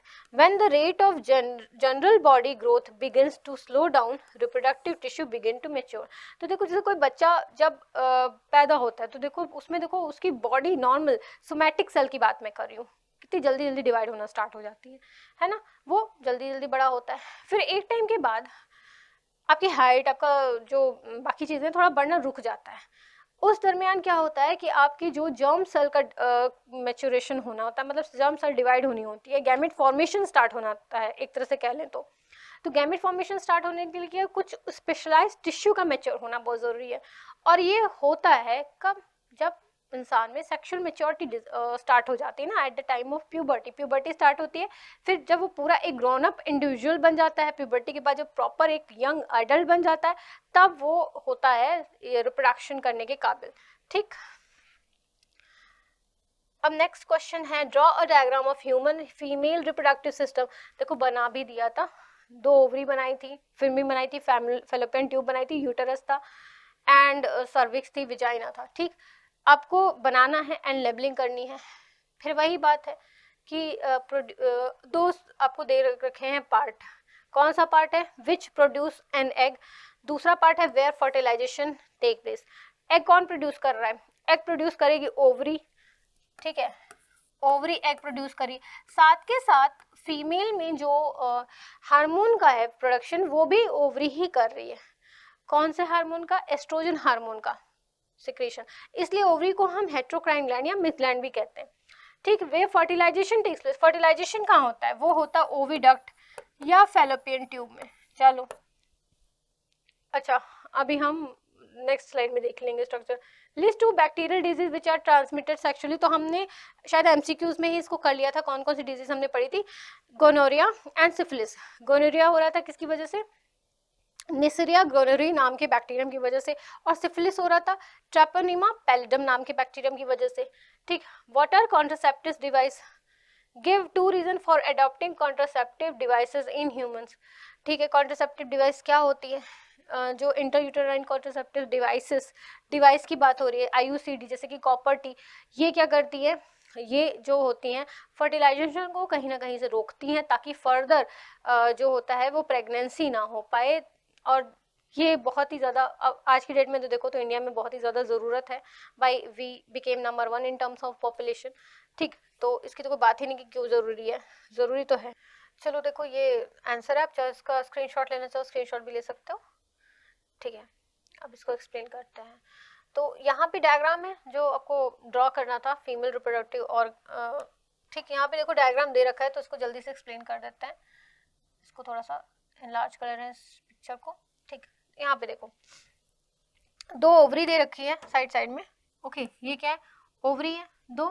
ये क्या है, ये फिलिफॉर्म अपरेटस है. इस और ये फैलोपियन ट्यूब में लेकर के जाएगा किसको, ओवम को. ओ साइड मेच्योर ओवम को ये लेकर के जगह फैलोपियन ट्यूब में. फैलोपियन ट्यूब के अंदर की जो वॉल होती है वो सिलेटेड एपिथेलियम की बनी होती है, तो वो झाड़ू मार मार के इसको यहाँ तक तो पहुँचा देंगे. स्पर्म अगर एंट्री कर जाता है और वो सक्सेसफुली यहाँ रीच करता है at ampullas isthmus junction of fallopian tube, तो वहाँ फर्टिलाइजेशन होता है. ठीक है. और फर्दर हमने देखा है कि अगर फर्टिलाइजेशन हो रहा है, बेबी ग्रो कर रहा है, मतलब जाइगोट फॉर्मेशन हो गया तो बेबी ग्रो करेगा। नहीं हो रहा है फर्टिलाइजेशन तो क्या होगा, ये एग सेल बाहर निकल आ जाएगी और जो ये यूटेरस की जो पूरी की पूरी वॉल है ना, वहां से जितना भी अंदर कुशनिंग हो रखी है ब्लड वेसल्स की, वो बाहर शेड ऑफ होकर के निकलने लग जाएगी during the process of menstruation. ठीक, चलो इतना समझ में आ गया। ये ओवरी है, फेलोपियन ट्यूब है, ये जो ट्रायंगल शेप पार्ट है ये यूटेरस है, देन ये सर्विक्स है और ये विजाइना पार्ट है which is also known as birth canal. ठीक, और जो यूटेरस के अंदर वाली जो लाइनिंग है वो हमारी एंडोमेट्रियम की है। ठीक, चलो आई होप अब ये क्लियर हो गया। फिर से इसको छोटा करके इसकी जगह पर पहुंचा देते हैं, बाकी आप थ्योरेटिकल पार्ट देख लो। देखो, लिस्ट 2 बैक्टीरियल डिजीज जो हमने बताया था, गोनोरिया एंड सिफिलिस, मैंने तो उसके एजेंट भी बता दिए थे कि नाम क्या है बैक्टीरिया का, निसरिया, गोनोरी एंड सिफिलिस का क्या था, ट्रैपोनिमा पैलिडम, जो एमसीक्यूज में भी था। Then what are the contraceptive devices that are used to prevent pregnancy by blocking sperm from entering the uterus. Contraceptive methods are mainly adopted because of the following reason. क्या reason है? To prevent unwanted pregnancy and to control population rise and birth rate. ठीक, चलो next question देखते हैं। Next question है, describe the role of prostate gland, seminal vesicle and testis in human male reproductive system. Prostate gland क्या कर रहा होता है, ये जो है अल्कलाइन बफर प्रोवाइड कर रहा होता है। स्माइनल वेसिकल क्या कर रहा होता है, ये न्यूट्रिएंट मीडियम प्रोवाइड करता है, फ्रक्टोज का सेक्रेशन कर रहा होता है, किसके लिए, स्पर्म के लिए। एंड टेस्टिस क्या करता है, ये तो स्पर्म का ही फॉर्मेशन करता है, साथ के साथ एंड्रोजन हार्मोन का भी फॉर्मेशन कर रहा होता है। Okay, how is surgical removal of unwanted pregnancies misused. ठीक है, सर्जिकल रिमूवल यानी कि किसकी बात हो रही है, एबॉर्शन की बात हो रही है। तो सर्जिकल रिमूवल अनवांटेड प्रेगनेंसी का ये होता है, हाँ होता है। कई देखो आपने सुना होगा फीटिसाइड, ठीक है, मतलब भ्रूण हत्या। कई बार होता है कि लोग बच्चे के जेंडर का पता करके कि अगर वो लड़की है, आज भी बहुत सारे स्टेट में ऐसा हो रहा है, इसका मिसयूज हो रहा है कि वो एबॉर्शन करा देते हैं। तो इसके लिए स्ट्रिक्ट एक्शन बने हुए हैं और इसको और स्ट्रिक्टली अप्लाई करना चाहिए। Third part, explain the role of oral contraceptive pills in preventive contraception. तो ओरल कॉन्ट्रासेप्टिव, देखो ओरल से मतलब है कि मतलब खाई जाने वाली गोलियां, जैसे कि आई पिल वगैरह का आपने ऐड देखा होगा, ठीक है। तो वो क्या है, ओरल कॉन्ट्रासेप्टिव पिल्स है, जो कि क्या करते हैं, फीमेल के हार्मोन्स में थोड़े से बहुत चेंजेस लाते हैं, ताकि जो एग एवोल्यूशन वाला जो पार्ट है, ओव्यूलेशन, सॉरी एवोल्यूशन नहीं, ओव्यूलेशन का टाइमिंग है और जो बाकी सब है, थोड़े से चेंजेस उसमें आ जाए और फर्दर प्रेगनेंसी आगे ना हो। ठीक है, चलो उसको आपको लैंग्वेज फॉर्म में देखना है, आप लैंग्वेज फॉर्म में भी देख सकते हो, स्क्रीनशॉट लेना चाहो स्क्रीनशॉट भी ले सकते हो। ठीक है, पढ़ते हैं पहला पार्ट जिसमें हमें बताना था कि क्या प्रोस्टेट ग्लैंड का क्या काम है, सेमाइनल वेसिकल का क्या काम है और उनके सिक्रेशन से क्या होता है। अब इनके सिक्रेशन से हो क्या रहा है, sperms are in a fluid and it makes that transport easier and also provide nutrition, ठीक है, न्यूट्रिशन या fructose. Testis secrete testosterone which brings about changes in the appearance in the boy at the time of puberty, means secondary sexual characters जो भी boys में देखने को मिलते हैं। सेकेंड पार्ट है misuse of surgical removal of unwanted pregnancy. Misuse of this procedure can have long term consequences for the mother's health. देखो mother की हेल्थ पे भी बहुत ही ज़्यादा बैड इम्पैक्ट पड़ता है, बार बार किसी का अबॉर्शन कराया जा रहा हो, बार बार ऐसा हो तो, including long term illness, infertility and even maternal death, उसी टाइम डेथ भी हो सकती है। As a result there should be legal and proper monitoring methods to prevent any illegal use of this procedure. Third part है explain the role of oral contraceptive pills की, वही है interfere in release of egg and eggs are not release. ठीक है, कैसे, उनके hormonal changes करके। चलो नेक्स्ट क्वेश्चन है, right the function of each of the following parts in human female reproductive system. जैसा मेल में भी देखा था वैसे ही फीमेल में भी दे रखा है। ओवरी का क्या फंक्शन है, दो फंक्शन है, एक तो एग प्रोड्यूस करेगा, दूसरा हार्मोन प्रोड्यूस करेगा, एस्ट्रोजन हार्मोन। ठीक, यूटेरस क्या करेगा, यूटेरस की ही तो वॉल में, मतलब एंडोमेट्रियम वॉल ऑफ यूटेरस होती है, उसी की लाइन में तो क्या होता है, जाइगोट एम्बेडेड कर दिया जाता है और वहाँ एम्ब्रियोनिक डेवलपमेंट हो रहा होता है, प्लेसेंटा फॉर्मेशन होता है और प्रॉपर बेबी वहाँ पे ग्रो कर रहा होता है। फैलोपियन ट्यूब भी तो वो प्लेस है जहाँ पर फर्टिलाइजेशन होगा, ठीक। Right the structure and function of placenta in a human female. तो चलो जल्दी से इसको स्लाइड के फॉर्म में देख लेते हैं, स्क्रीनशॉट लेना है स्क्रीनशॉट भी ले सकते हैं, ठीक है। पहला पार्ट देखो, फंक्शन ऑफ ओवरी क्या है, मेल फीमेल गैमेट बनाएगा, मतलब एग ओवा का फॉर्मेशन, और फीमेल सेक्स हार्मोन भी सिक्रेट करेगा। Function of uterus, it supports and nourishes the developing fetus, मतलब baby, developing baby. It expands according to the growth of the baby, ठीक है। बेबी बड़ा होगा वैसे वैसे यूटेरस भी बढ़ता जाएगा। Function of fallopian tube, they carry eggs from the ovary to the uterus, सही बात है। They act as site for fertilization, ये बहुत इंपॉर्टेंट है। अब प्लेसेंटा का रोल देखो, placenta is the connecting link between the mother's body and the baby. Baby को मदर से जो भी मिल रहा है, जैसे कहते हैं ना माँ जो भी खाती है बच्चे को मिलता है, बच्चा खाता है, तो बच्चा अपने मुंह से नहीं खा रहा होता है। आपने बच्चे को देखा होगा तो जब एकदम न्यू बॉर्न बेबी देखो ना, तो उसके नेवल थोड़ा सा स्वैलोड रहता है, क्यों? क्योंकि वो अम्बिलिकल कॉर्ड होती है, एक कॉर्ड लाइक स्ट्रक्चर होती है, ऐसी ट्यूब लाइक स्ट्रक्चर होती है, वो प्लेसेंटा से कनेक्टेड रहती है। मदर के ब्लड का जितना न्यूट्रिशन, जितना भी अच्छा पार्ट है, वो बेबी को मिलता है, किससे? इसी प्लेसेंटा के थ्रू। प्लेसेंटा से डिस्क लाइक स्ट्रक्चर है, उसके थ्रू वो कनेक्टेड रहती है बेबी के नेवल से थ्रू अम्बिलिकल कॉर्ड, ठीक। It is a disc embedded in the uterine wall. This special tissue contain villi on the embryo side of the tissue. The mother's end of the placenta has blood spaces which surrounds the villi, ठीक। placenta function as a site of exchange of materials between the blood of mother and the baby, okay। the developing embryo generates certain waste substance, जो भी nitrogenous waste substance baby की body की sales में बन रहे होंगे, वो कहाँ कहाँ पहुंचेंगे? इसी जगह पे पहुंचेंगे, कहाँ? प्लेसेंटा में। Substance they are also remove through placenta, placenta के थ्रू बाहर निकाल दिए जाएंगे। Thus the placenta serve as what? Serve as nutritive, respiratory and excretory organ of the baby, ठीक। चलो नेक्स्ट क्वेश्चन देखते हैं। नेक्स्ट हमारा लास्ट सेक्शन है जो कि है case based question answer type का, ठीक है। अब इसे भी जल्दी जल्दी देख लेते हैं। यहाँ पर आपको एक पूरा पैराग्राफ दे रखा है, उसके बाद कुछ क्वेश्चंस देखने हैं। तो कई बार इसको करने का सही तरीका तो ये कि पहले आप क्वेश्चंस पढ़ लो, ठीक, क्योंकि जरूरी नहीं है कि आपको आंसर तुरंत का तुरंत इसी पूरे पैराग्राफ से मिले, कभी कभी मिलने के चांसेस होते भी हैं, बट पहले इसमें स्मार्ट ऑप्शन यही है कि आप पहले क्वेश्चंस रीड कर लो। कई बार होगा कि आपको पहले से अपनी प्रीवियस नॉलेज के थ्रू ही सारे आंसर मिल जाएंगे, ठीक है। और ये अगर नहीं मिलते तो एक बार रीड कर लो, क्या पता कुछ क्लिक कर जाए माइंड में, ठीक है। रीड करने से आपको ये तो पता चल जाएगा कि पर्टिकुलर जो टॉपिक दे रखा है केस बेस में, वो कौन से चैप्टर से रिलेट कर रहा होता है, ठीक है।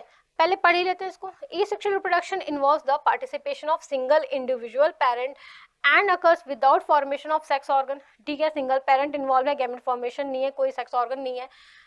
This method is common means of rapidly increasing offsprings under favorable condition and occur as a result of repeated mitotic division.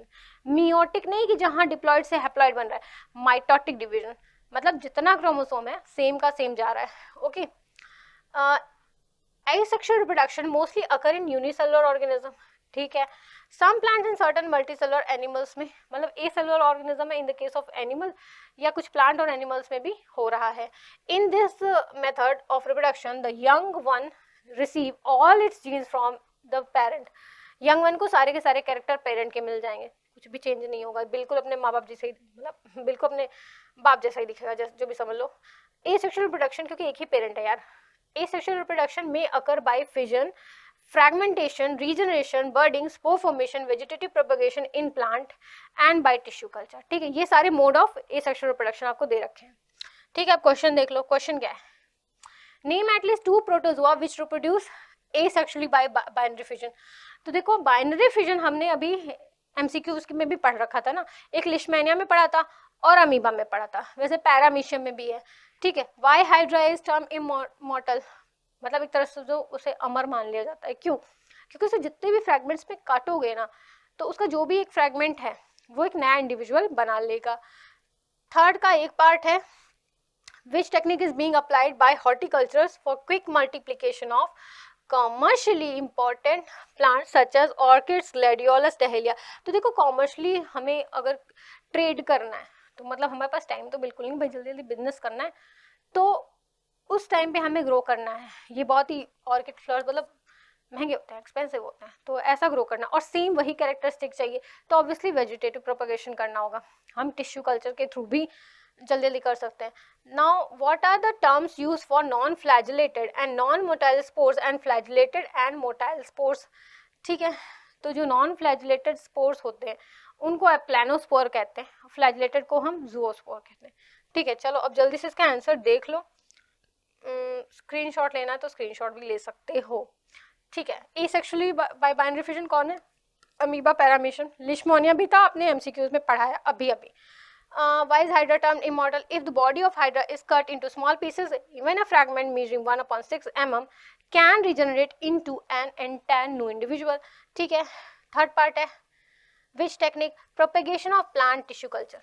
Plant tissue culture कर लेंगे। टिश्यू कल्चर में क्या होता है कि देखो जो मेरिस्टेमेटिक टिप होती है ना, उसकी कुछ सेल्स को निकाल लिया जाता है, उन्हें न्यूट्रिएंट मीडियम में रखा जाता है। उसके बाद जब वो थोड़ा ग्रो करती हैं उसके बाद उनको दूसरे मीडियम में रखा जाता है जिनमें प्रॉपर ग्रोथ हार्मोन और सारे के सारे जो भी रिक्वायर्ड मटेरियल हैं उसमें रखा जाता है। ठीक है, फिर इससे क्या होता है कि न्यू प्लांटलेट्स ग्रो हो जाते हैं जो कि बिल्कुल सिमिलर होते हैं, जेनेटिकली इंटायरली सिमिलर होते हैं अपने पेरेंट प्लांट्स के। ठीक, और ये प्रोसेस में क्या होता है, दो फायदे, एक तो बहुत क्विक रिजल्ट हमको मिल रहा है, साथ के साथ जो कैरेक्टर्स हमें चाहिए सेम टू सेम हमें वैसे मिल रहे हैं, कोई उसमें ऑल्ट्रेशन कोई वेरिएशन नहीं। अब मोटाइल स्पोर्स, नॉन फ्लैजिलेटेड या नॉन मोटाइल स्पोर्स मतलब जो खुद से चल नहीं पाते हैं उनको क्या बोलते हैं? उन्हें एप्लानोस्पोर्स कहते हैं, और जो चल पाते हैं वो जूओस्पोर्स कहलाते हैं। ठीक है, चलो इसी के साथ आज का हमारा ये सेशन भी यहीं पर एंड होता है। ठीक है, और आगे आने वाले चैप्टर हम अपनी नेक्स्ट क्लास में पढ़ेंगे। तब तक के लिए पढ़ते रहिए, बढ़ते रहिए। Bye bye students.